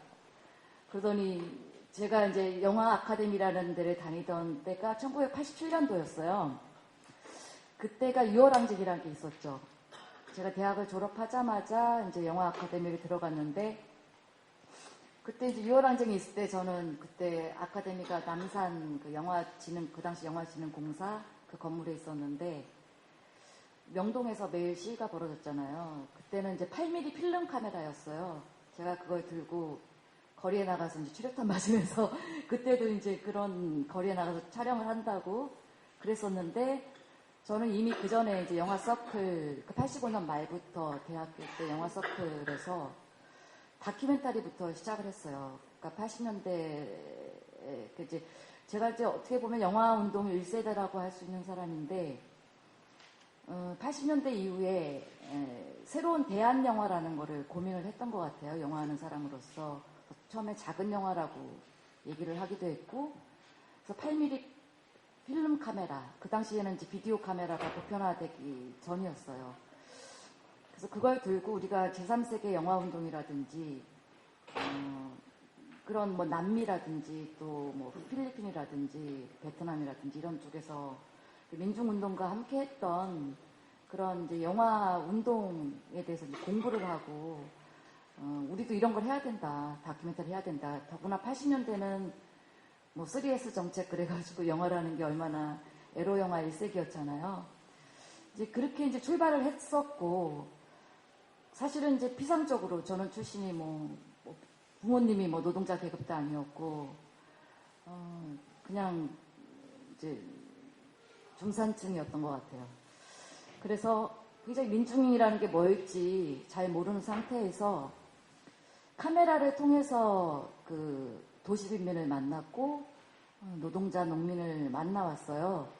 그래서 80년대 이제 후반 88년도부터 저는 이제 민족영화연구소라는 단체를 같이 만들면서 전체 변혁운동에 복무하는 영화운동이라는 기치를 내걸고 80년대 말부터 대중화된 VHS 카메라로 촬영을 하고 영상물들을 만들어서 전국에 이제 노조라든지 그 당시 이제 민주노조들이 막 생겨나기 시작했잖아요. 노동자 대투쟁 이후에 그런 일들을 이제 해왔다가 개인적으로는 그 흐름이 90년대 이후에 이제 꺾였어요. 90년대 세계 정세 변화 속에서 제가 몸담았던 단체를 해소하고 우리가 제도권으로 들어가서 하자.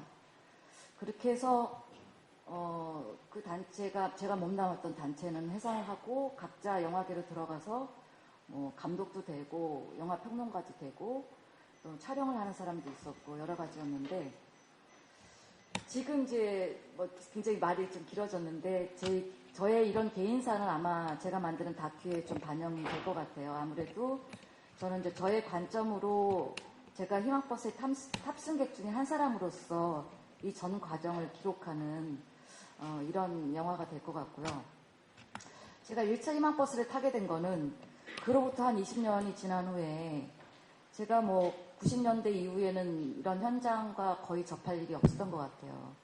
그냥 알고는 있었고 저의 후배들이나 혹은 선배들 여전히 이런 독립 영화를 내걸고 작품을 하는 사람들이 있었죠. 단체가 여전히 있었고 푸른 영상이라든지 서울영상집단, 노동자미수단 같은 단체들이 여전히 이제 지속을 하고 있었고 또 새로운 많은 독립 영화를 하겠다는 그 후배들이 많이 등장을 했고 2000년대 이후에 그야말로 독립영화, 그냥 영상물이라고 불려지기보다는 하나의 영화로서 굉장히 가치 있고 의미 있는 작품들이 많이 나왔다고 봅니다. 그래서 저도 90년대 이후에 97년부터 이제 영화 프로듀서로서 다시 영화계에 다시 일을 하기 시작했었어요. 그래서 뭐 미술관도 물론이라든지 그런 이제 상업영화 혹은 또 저예산 영화 또 독립영화라고 불릴 수 있는 것에 프로듀서를 하기도 하고 가끔 뭐 방송 다큐라든지 뭐 이런 연출을 하기도 하고 다양한 활동을 해왔는데 작년까지만 해도 제가 이제 극영화 기획을 했었어요. 그러던 중에 물론 이제 독립영화도 관심이 있으니까 다큐도 꾸준히 보고 저는 그러니까 상업영화, 독립영화를 다 이렇게 넘나들면서 이제 인맥도 있고 작품들도 이렇게 다 봤던 것 같아요. 그러던 중에 당신과 나의 전쟁을 봤죠. 그걸 보고 이걸 극영화로 만들면은 이 이야기를 가지고 굉장히 영화적이라는 생각이 들었어요. 광주를 소재로 많은 영화들이 나왔고 앞으로 더 많이 나와야 된다고 생각을 하고 있는데 앞으로 이런 신자유주의 속에서 이런 일들은 더 큰 사업장에서 너무나 많이 벌어질 일이고 영국에서 그 대처 시대에 뭐 그 많은 그 실업자, 그런 탄광촌들을 배경으로 한뭐 극영화들이 많이 나왔잖아요. 그 대중적인 영화들.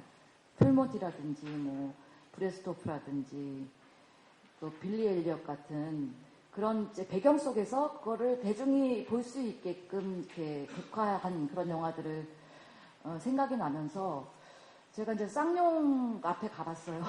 처음 가봤어요. 그러니까 영화를 그 다큐를 보고 작년 여름에 문화제 할 때 그 작년인지 재작년인지 약간 헷갈리는데 갔었어요. 가가지고 아는 감독을 후배 감독을 데리고 가서 이걸 어떻게 영화를 우리가 좀 했으면 좋겠는데 뭐 다큐와는 달리 극영화는 이제 많은 자본이 수십억이 필요한 거고 이걸 파이낸싱을 받으려면 어떻게 이제 시나리오를 참 잘 써야 되는데 그 친구가 자신이 없어하고 저도 이걸 어디서부터 풀어야 될지 자신이 없었어요. 그래서 어쨌든 다큐라든지 그런 것들을 보고 계속 이거는 고민을 해야 되겠다라고 생각을 하고 있던 차에 그리고 이제 저도 개인적으로 뭐 용산이라든지 그동안에 이제 이런 사업장을 다룬 많은 다큐들을 봐왔죠. 그리고 주변에 이런 독립 영화를 만드는 이제 친구들의 작업들 오늘 여기 외박의 주인공도 계시고 한데 그 외박이라는 영화 작업을 하는 것도 지켜봤고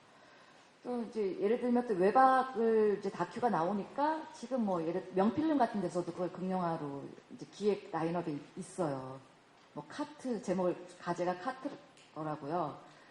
그래서 이제 영화계는 지금 보면은 그 뭐 명필름의 이은 대표도 그렇지만 80년대 386 중에 운동권들이 많이 영화계로 있어요. 지금 이번에 희망버스에도 많이 참여했던 뭐 김조광수 감독이라든지 또 변영주 감독이라든지 이런 사람들이 다 이제 386 대학교 때부터 영화 쪽을 고민했던 서클 때부터 했던 사람들이 저도 그 중에 한 사람이라고 할 수 있겠죠. 그래서 이번에 이제 저 같은 경우에 1차는 그냥 개인적으로 역사의 현장에 가서 내가 가봐야 되겠다라는 그리고 이제 저도 트위터 타임라인을 보면서 그렇게 해서 가게 됐는데 1차에 갔다 오면서부터 이걸 다큐를 찍어야겠다. 내가 찍어야 되겠다. 그래서 그 독협이라는 게 있어요. 독립영화협회라는 게 있는데 거기 다큐분과의 감독들이 이미 그 중에 이제 한두 명이 기록을 하고 있었는데 이제 독립영화 쪽에서도 이걸 기록하는 게 나와야 된다. 그래서 속보성 이런 짤막한 것들을 만들고 좀 길게 장편으로 만들자라는 이제 얘기를 하면서 몇 차례 회를 가지고 이게 워낙 많은 이동이 있는 거잖아요. 그래서 이제 카메라를 영역을 나눠서 이제 찍기로 하고 그러던 중에 내가 만드는 거는 개인 작품으로 일단 하고 또 다른 그 기존에 해왔던 다큐 분과에 활동하던 그 친구들은 공동으로 이렇게 작업을 하나 내기로 했어요. 그래서 지금 오늘 또 플로그 TV 거를 또 보시겠지만 그동안 여기 칼라 TV도 계시고 그동안 이제 많은 비디오 액티비즘 쪽으로 해가지고 이런 채널 또 무슨 뉴스 뭐 이런 형태로 그때그때 업로드되는 속보성으로 업로드되는 이런 이제 비디오 활동들이 있고요. 저 같은 경우에는 하나의 영화로서 극장에서 개봉을 해가지고 많은 대중들이 희망버스를 모르고 혹은 희망버스를 오해하고 있거나 이런 사람들조차도 관심을 가지고 정말 저게 뭘까 나는 비록 안 탔고 저건 굉장히 무서운 것이고 뭐 절망버스라고 하는 것임에도 불구하고 저 영화를 보면 뭔가를 이제 알 수 있을 것 같아 이런 생각을 하면서 볼 수 있을 그런 다큐 영화로 이제 기획을 하고 있습니다. 그래서 영화계 이제 제 개인적인 얘기가 좀 길어졌는데요.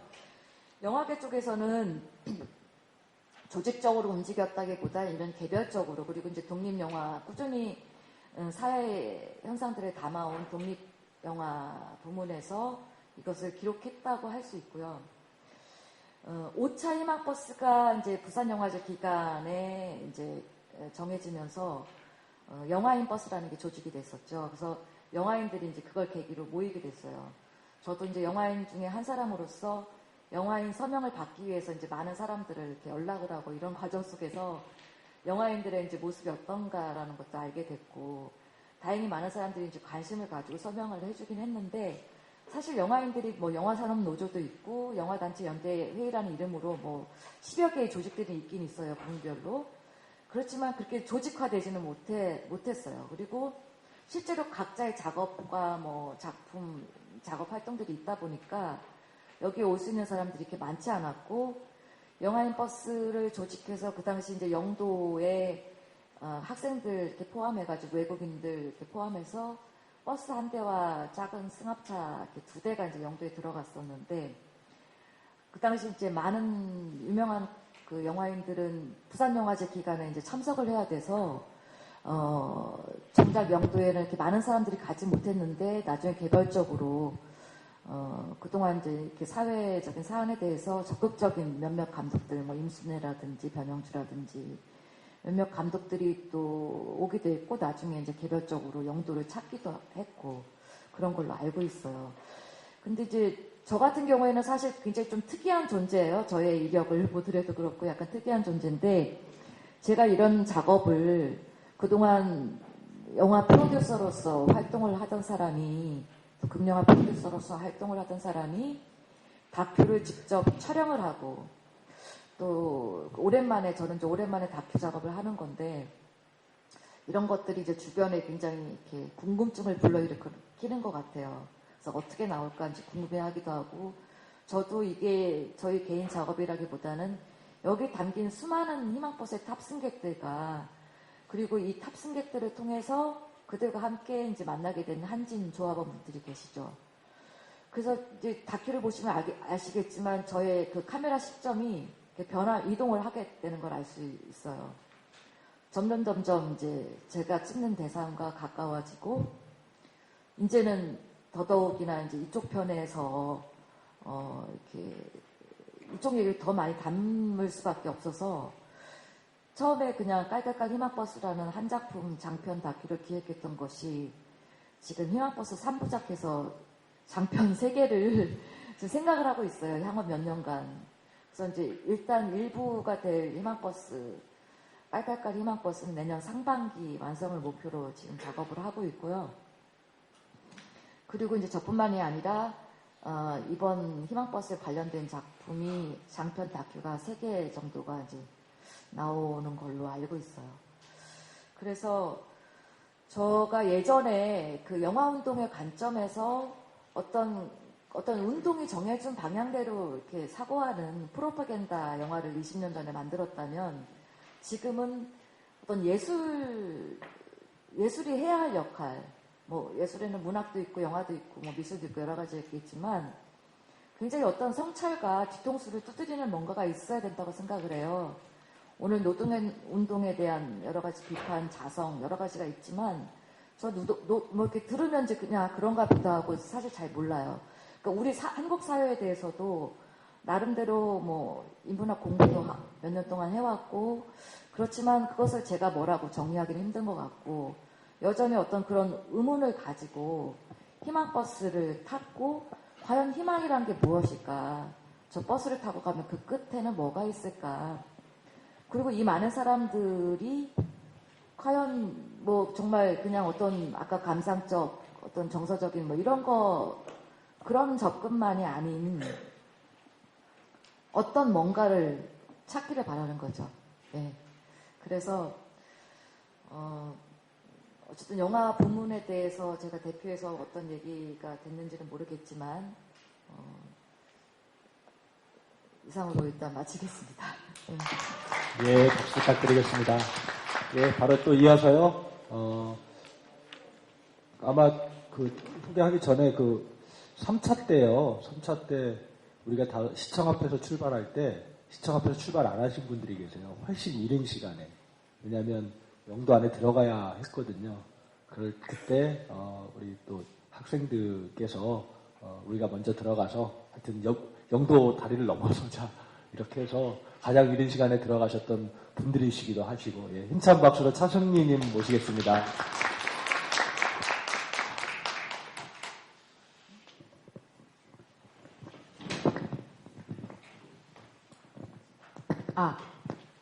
네, 그때 야심차게 일찍 출발했는데요. 가니까 그 성당에 미리 다른 분들이 또 더 일찍 와 계시더라고요. 그래서 좀 민망했어요. 어쨌든 저희의 마음만은 받아들여졌을 거라고 생각했고요.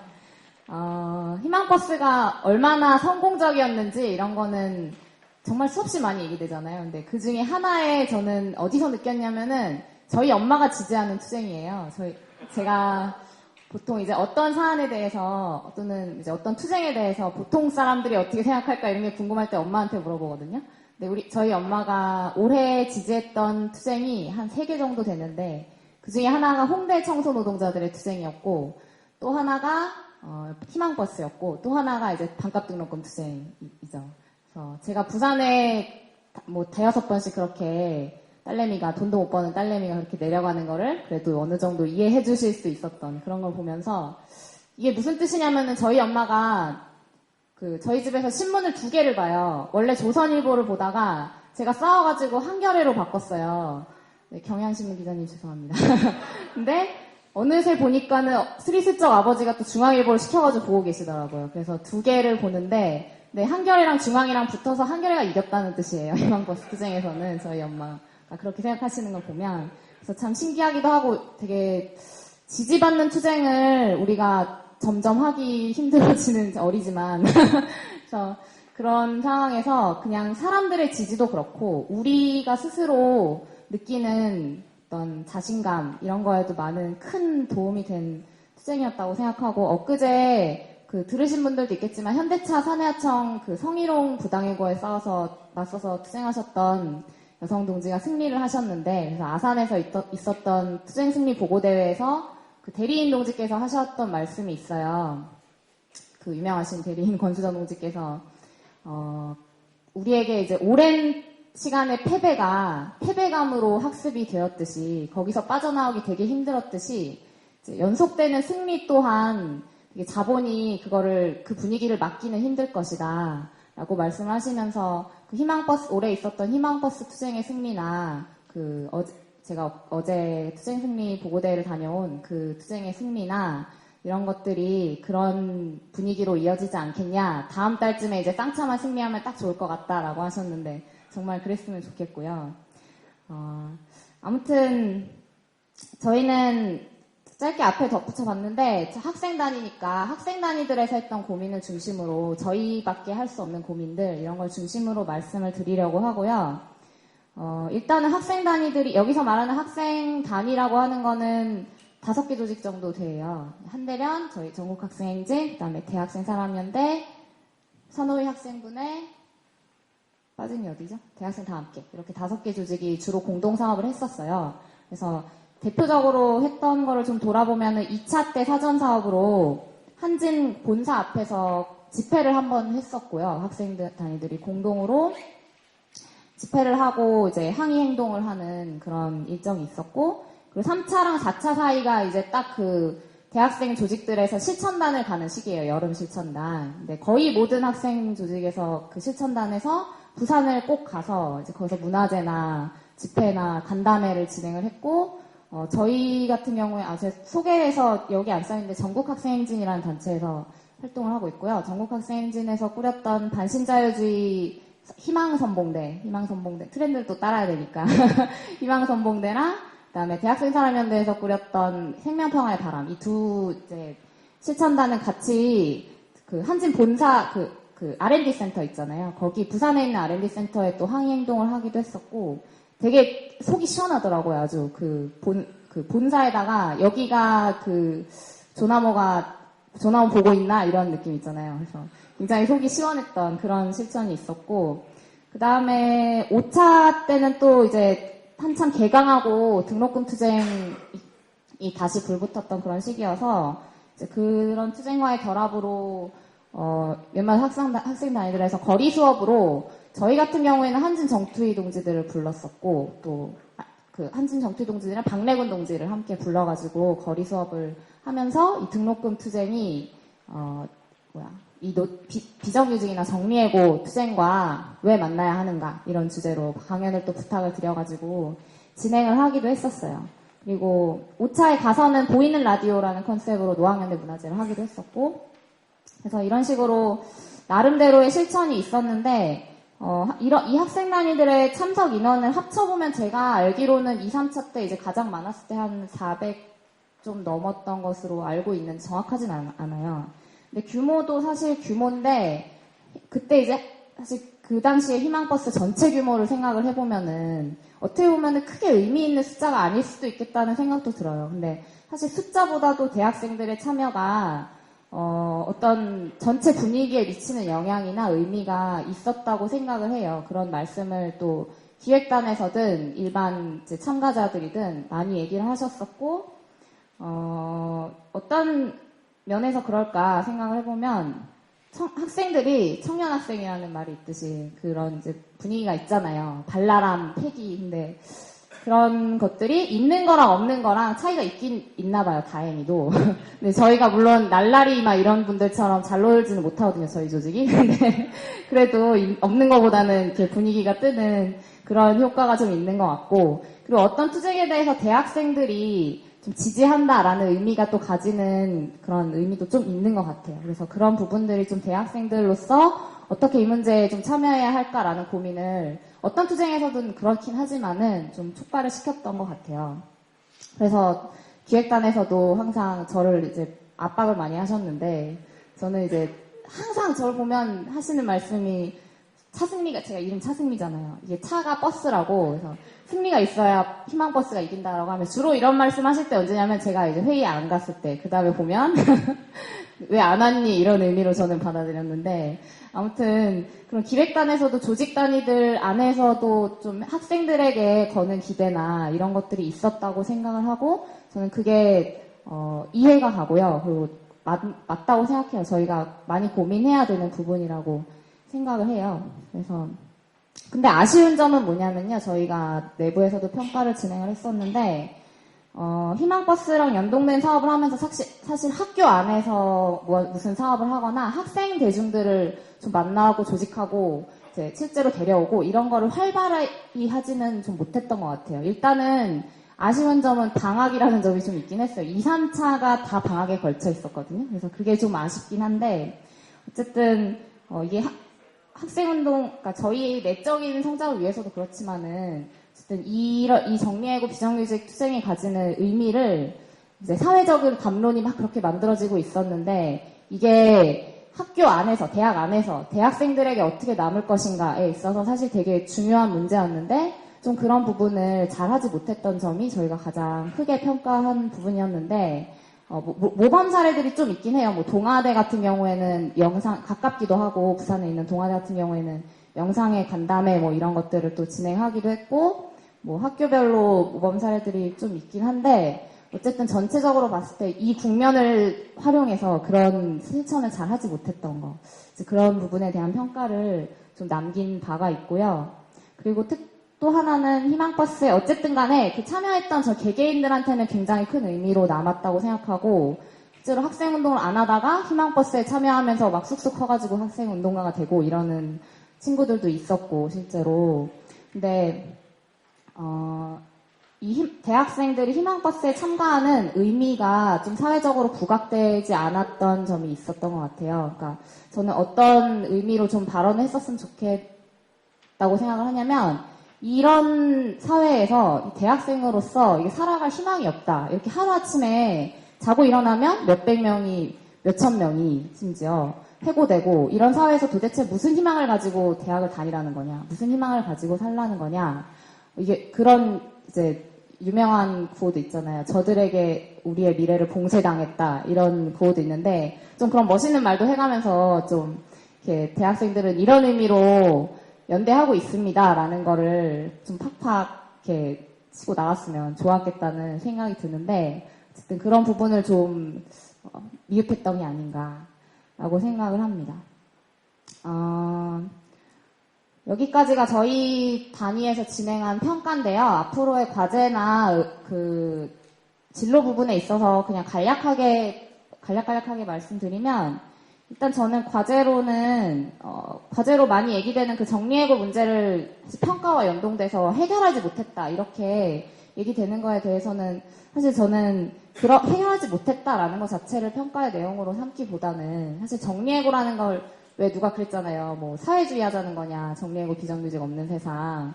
근데 저는 그 말이 아주 의미가 있었던 것 같아요. 왜냐면 자본주의 사회에서는 정리해고 비정규직 없는 세상 절대 안 된다라는 거를 자기가 스스로 이렇게 날카롭게 지적을 해준 그런 발언이었다고 생각을 하는데, 사실 그 사람 뭐라고 하죠? 그분? 아무튼 그분의 말이 틀렸다고는 또 말을 못 하겠는 게, 그만큼 정리해고 비정규직 없는 세상은 되게 먼 길이고 사실 되게 새로운 사회인데, 거기까지 나아가는 데 있어서 이번에 못했다라고 평가할 이유는 뭐 하나도 없는 것 같아요. 그것보다는 저는 좀 아쉬웠던 점은, 자꾸 아쉬웠던 점을 중심으로 얘기를 하는데, 그러니까 정리해고 비정규직 없는 세상을 만들려면 어떻게 해야 되는지에 대한 좀 입장들, 토론들, 이런 것들이 좀 부족하지 않았나 싶은데, 저는 교수님들이 Q&A 책자를 내셨잖아요. 근데 그 교수님들이 그런 것을 주도적으로 하는 것에 대해서는 굉장히 좋은데, 근데 아무튼 다른 좀 단위들이 그런 식으로 정리해고 비정규직 문제에 대해서 고민하고 대답하고 이 사회의 대답을 이렇게 제시하려는 그런 노력을 좀 앞으로 해나가야 되지 않나, 그런 부분이 좀 토론이 부족하지 않았나 라는 생각이 듭니다. 그리고 이후 진로를 고민을 해봤는데요. 희망버스가 어떤 모습으로 되든지 간에 어쨌든 지금 희망텐트촌도 희망버스의 뭐 새로운 모습이라고 할 수 있겠고,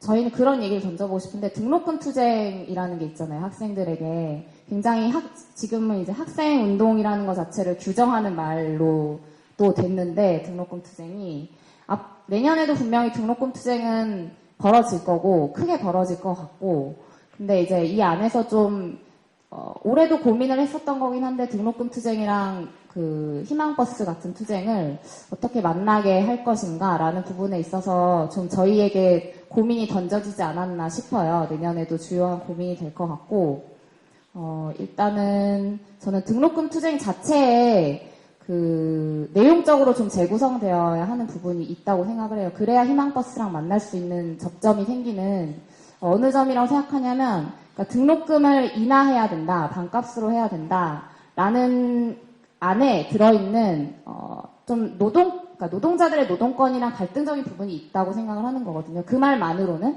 왜냐하면은 많은 사람들이 등록금을 인하해야 되는 이유로서 그러니까 이 사회에서 상층부가 되려면, 상층에 올라가서 내가 성공하려면 대학에서 교육을 받아야 되고, 근데 거기에 있어서 높은 등록금이 내 앞에 걸림돌이 되기 때문에 등록금을 인하하라는 요구가 이제 그 안에 들어있는 그런 의미를 생각을 했을 때, 그냥 등록금을 인하해서 우리가 이제 대학에 잘 가는 것만으로 해결될 수 없는 이 사회의 문제가 거기에 있다는 거죠. 그래서 등록금 투쟁은 교육 기회를 평등하게 하는 투쟁일 텐데, 이제 그걸 넘어 사실 교육 기회가 평등해져서 출발선이 평등해지더라도 결승점에 있어서는 결국 누군가는 비정규직이 되거나 정리해고가 일상적이거나 이런 식으로 또 경쟁에 내몰리게 되는데, 이 경쟁을 같이 해결하지 않으면은 등록금을 내려도 우리는 마찬가지로 사회에서 불안하게 살아가는 사람들이 될 거다라는 그 내용을 저는 희망버스와 같은 투쟁에서 좀 대학생들이 적극적으로 발언하면서 좀 만들어내야 하지 않나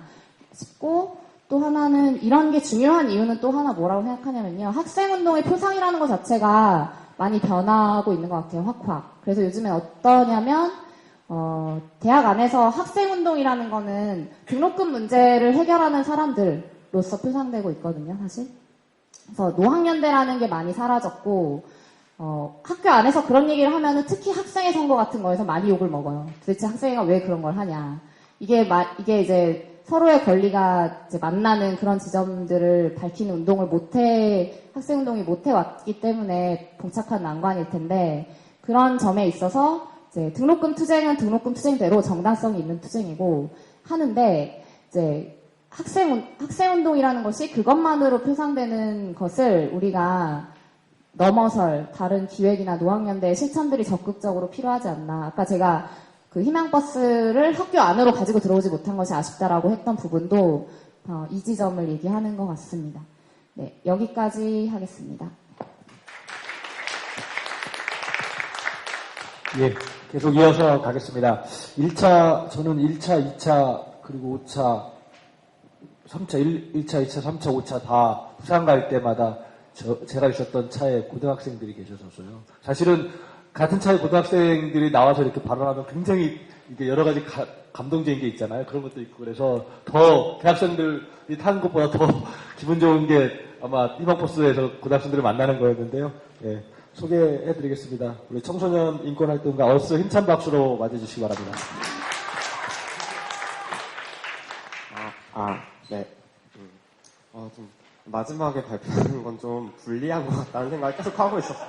7시에 끝내겠다고 하셨는데 벌써 7시가 다 돼서 그럼 어떻게 해야 되지? 가능한 한 이렇게 빨리 준비했던 말 좀 해보도록 하겠습니다. 저는 어스라고 하고요. 청소년 인권 활동가 네트워크라는 청소년 인권 단체에서 활동하고 있고 이제 이번 희망버스에는 인권단체들이 함께 모여서 만든 무지개버스라는 버스로 함께 했었어요. 무지개버스는 방금 말씀드렸던 것처럼 뭐 성소수자, 장애인, 청소년, 인권운동을 하는 사람들 그리고 뭐 인권운동 사랑방이나 민주노동자연대 같은 이제 전반적인 뭐 자유권, 사회권 운동을 하는 그런 인권단체들이 좀 모여서 그리고 이제 대학생들, 청년들도 꽤 많이 타고 그랬어요. 그렇게 좀 인권을 주제로 이렇게 좀 같이 얘기를 해보자라고 해서 만든 버스였고요. 이렇게 아마 많이 그렇게 수가 많지는 않아서 많이 아시지는 못할 것 같아요. 이건 또 저희 나름대로 되게 슬픈 비하인드 스토리가 있는데 매번 2차 때부터 저희가 출발을 했었거든요. 2차 때부터 매번 되게 막 열심히 준비도 많이 하고 이것도 해보자 저것도 해보자 라면서 되게 열심히 준비했었는데 그 열심히 준비했던 것들을 한 번도 가서 해본 적이 없어요. 저희가 막 그냥 저주 걸렸다고 막판에는 우리 뭐 준비하면 안 되겠다고 막 이런 얘기 했었는데 그래서 이렇게 좀 많이 아시지는 못할 것 같지만 그래도 이렇게 좀 많은 영역을 넘나드는 인권단체들에서 모여서 희망버스랑 같이 했던 의미가 좀 있는 것 같아서 그거에 대해서 좀 말씀드리려고 합니다. 저는 개인적으로는 청소년 인권 운동을 하고 있는데 청소년 인권 운동 하다 보면 사실은 노동운동 하는 분들이랑 만날 기회가 그렇게 많지는 않거든요. 저 같은 경우는 청소년 노동 인권 운동을 해서 그래도 좀 많이 만났지만 다른 청소년 인권 활동 같은 경우는 거의 이렇게 교류가 없다고 할 정도로 노동운동과 만날 기회가 별로 없었는데 그리고 또 인권운동 안에서도 마찬가지로 물론 다른 모든 운동이 그렇겠지만 사람이 너무 부족하다 보니까 대부분 활동가 한 명이 이제 의제 하나 혹은 사업 하나를 맡아서 끌고 가야 되는 상황에서 좀 다들 외롭게 이렇게 싸우고 있는 사람들이 대부분인 거죠. 저도 그렇고 제 주변에 있는 사람들도 그렇고 그렇게 됐을 때 이제 희망버스 혹은 무지개버스는 이렇게 좀 우리 주변에 내 옆에 이렇게 든든하게 활동하고 이렇게 살아가고 있는 사람들이 정말 많이 있었구나라는 걸 다시 한번 깨달을 수 있게 했었던 그래서 이제 좀 자기 돈 들여가면서 현금 같은 주말마다 길바닥에서 노숙하면서도 그렇게 희망버스가 계속 이어질 수 있었던 이유는 그런 사람들을 만나면서 내 힘을 쓰면서 하는 운동이 아니라 좀 힘을 받을 수 있는, 힘을 다시 채울 수 있는 그런 운동이었기 때문에 희망버스가 좀 이렇게 계속 이어질 수 있지 않았나 싶고 그래서 예를 들면 지금 희망버스가 끝난 다음에 거의 쉴 틈 없이 몰아치는 의제들 속에서 되게 재밌는 투쟁들이 많이 나오고 있잖아요. 예를 들면 뭐 쌍차에서 하는 희망텐트나 뭐 공공 프로젝트나 뭐 경기도에 수원에서 하는 희망 김장 이런 것들을 봤을 때 좀 그 사람들이 희망버스에 가서 힘을 많이 받고 와서 그 힘으로 다시 좀 새로 시작한 게 아닌가 그런 생각이 들어요. 그래서 이제 좀 이거는 저희 평가에서 나왔던 거고 여기서 좀 이어지는 말로 저희 인권단체들에서 노동운동가들을 만날 수 있었던 것처럼 사실은 노동운동 하시는 분들도 저희 인권운동 하시는 사람을 만날 수 있는 되게 좋은 기회였다고 저는 생각을 하거든요. 그러니까 분명히 같이 투쟁하고 있었던 성소수자들, 장애인들, 청소년들 그런 사회적 소수자들이 정말로 같이 하고 있었구나라는 거를 눈으로 볼 수 있었던 좀 그런 자리였던 것 같아요. 서로에게. 그래서 이제 아까 김혜진 씨가 말씀하셨던 지보이스가 공연했을 때 굉장히 처음에는 놀라고 당황했는데 이렇게 주변을 둘러보니까 이게 아니구나라는 걸 깨달았다는 그 얘기처럼 그러니까 희망버스에 가서 예를 들면 뭐 성소수자들이 가서 성소수자의 노동권을 외치지 않아도 예를 들면 혹은 청소년들이 가서 청소년의 노동권을 외치지 않아도 뭔가 우리가 어울리기 위해서 뭔가 이렇게 열심히 프로그램을 준비하고 기획을 하지 않아도 이렇게 좀 그저 같이 하면서 그저 함께 즐기면서 상대방의 모습을 보면서 자연스럽게 이렇게 좀 어우러지는 그런 자리가 희망버스가 될 수 있었던 것 같다고 생각을 해요. 그래서 이제 김진숙 지도위원께서 2차 희망버스 끝나고 다음날 아침에 전화로 연설하실 때 이 자리에 함께 해주신 장애인, 성소수자, 학생 여러분 이런 식으로 이제 말씀을 하신 적이 있었는데 그때 같이 왔었던 성소수자 활동가 분들이 진짜 펑펑 울었어요. 성소수자 두 번째로 말해줬다고 장애인 다음으로. 저는 이렇게 좀 되게 웃기긴 했는데 아무튼 그건 되게 좀 상징적인 일이었다고 생각하거든요. 그만큼 이렇게 보이지 않았던 존재였던 성소수자가 새로 드러날 수 있는 계기가 될 수 있었던 것, 그게 이렇게 이번 희망버스에서 저희 무지개 버스가 남길 수 있었던 가장 큰 게 아닌가 싶고, 이 시점에서 좀 안타까운 거는 그때 청소년은 언급해 주시질 않아서 제가 더 열심히 해야겠다고 생각을 했었고요. 그래서 이제 이건 좀 다른 얘기긴 한데, 지금 청소년 인권, 학생인권 조례, 서울 학생인권 조례가 굉장히 큰 위기에 빠져 있어요. 그래서 서울시 의회에서 성소수자 활동가들이 농성을 하고 점거 농성을 하고 있거든요. 학생인권 조례에 있는 학생을 차별해서는 안 된다는 조항 중에 차별 금지 사유 중에서 성적 지향과 임신, 출산 이 조항을 떼버리면은 이제 보수 기독교 단체와 보수 단체들, 어버이연합 같은 보수 단체들의 움직임이 있어서 그게 거의 빠질 위기에 놓여 있어서 이렇게 지금 농성을 하고 있는데 너무 재밌었던 게 그 진행되고 있는 농성에 어제 기룡 노동자분들이 지지 방문을 오셨다는 거예요. 그리고 이제 저녁에 촛불 집회를 할 때 한진 정투위에서 이렇게 나와서 발언을 해주셨다고 해요. 이건 사실 한 번도 없었던 일이거든요, 정말로. 그래서 감히 희망버스가 혹은 무지개버스가 좀 이런 장면을 만들 수 있었던 거 아닌가? 이런 상황을 만들 수 있었던 거 아닌가? 좀 이런 생각이 듭니다. 그리고 이제 이건 좀 개인적인 얘기이기도 한데 저랑 같이 평가회의를 했던 무지개버스 다른 활동가들도 비슷한 말을 했었는데 올해 2011년에 희망버스가 없었으면은 나는 아마 운동 계속 안 했을 것 같다는 식의 얘기를 되게 많이 했었어요. 저는 2차 때 희망버스 처음 갔었는데 차벽에 막히고 이제 몸싸움 막 하고 체류행 맞고 진압 들어오고 막 이런 게 전 사실 처음이었거든요. 집회에서 그런 장면을 보는 게 활동 시작한 지 그렇게 오래되지 않아서 정말 온몸이 부들부들 떨릴 정도로 너무 화가 났고 또 딱 그만큼 너무너무 무서웠어요. 그 밤이 되게 길었던 그 밤이 너무 뭐라 말할 수 없는 답답함 때문에 내가 정말 이렇게 운동하면서 계속 살 수 있을까? 내가 이런 활동하면서 계속 살 수 있을까라면서 이렇게 되게 많은 생각을 하고 있을 때 이튿날 아침에 가대의 분들이 나와서 종이배 나눠주시면서 발언을 하셨잖아요. 근데 그 발언하시는 목소리가 저는 너무 충격이었거든요. 그리고 이제 얼마 있다 김진숙 지도위원이 발언하실 때 목소리 역시 좀 그 목소리를 들으면서 내가 여기 다시 와야겠구나라고 생각한 거, 그리고 김진숙 지도위원이 내려오게 됐을 때 느꼈던 그 감정들이 좀 올해 하반기에 그리고 아마 당분간의 저의 운동을 지탱해주게 된 것 같고, 그래서 이제 이렇게 좋은 얘기 많이 했지만 물론 아쉬운 것도 되게 많죠. 예를 들면 아까 말씀드렸던 것처럼 무지개버스 차원에서 기획했던 행사를 하나도 진행하지 못했던 거는 되게 정말 너무 아쉬운 일이고요. 그러니까 전국에서 서로 다른 의제를 가지고 있는 너무나 많은 사람들이 한 자리에 모이는 건 사실 되게 흔치 않은 기회잖아요. 이건 좀 이런 기회가 많은 게 아닌데도 불구하고 조금 더 많이 얘기를 나눴으면 좋았겠다 싶은 생각이 하나가 들고, 또 하나 드는 생각은 좀 각 부문별로 혹은 각 지역별로 각 조직별로 이렇게 좀 조금하게 자유롭게 기획을 하고 그 기획을 실현해 볼 수 있었으면 너무 좋았을 것 같은데, 이렇게 좀 이건 지나고 나서야 들게 된 생각이지만 너무 전체 프로그램에만 집중해서 좀 그런 것들을 이렇게 챙기지 않았고 또 챙기려고도 하지 않았던 거 아닌가 싶은 생각도 들어요. 그러니까 좀 더 뭔가 이렇게 발칙하고 불온하게 뭔가를 해봤으면 너무 재밌었을 것 같거든요. 예를 들면 이제 저희 무지개버스에서 5차 때 하려고 했다가 역시 못한 것 중에 하나가 차벽이 있으면은 차벽에다 대고 무궁화꽃이 피었습니다를 하자는 이런 식의 기획을 했던 적이 있었거든요. 안타깝게도 5차 때는 차벽은 없고 기동대가 나와 있어서 그걸 하진 못했지만, 예를 들면은 그런 식의 재밌게 즐길 수 있는, 그렇게 재밌게 즐길 수 있지만 그 무겁고 딱딱하고 무서운 분위기에 작은 균열을 낼 수 있는 그런 식의 조그만 프로그램들이 더 자유롭게 기획되고 실현됐으면 너무 좋았겠다라는 생각이 들고요. 이렇게 또 하나 드는 아쉬움은 무지개버스 같은 경우는 대부분의 무지개버스 기획 준비팀들이 전체 기획단에서 뭐라 그러지? 징발에 갔다 그러나? 징집회 갔다 그러나? 그래갖고 대부분 전체 기획단으로 가서 일을 하게 됐던 거예요. 무지개버스 기획단이. 그래서 좀 무지개버스 자체가 잘 굴러가지 않았던 것도 있었던 것 같습니다. 그리고 또한 이렇게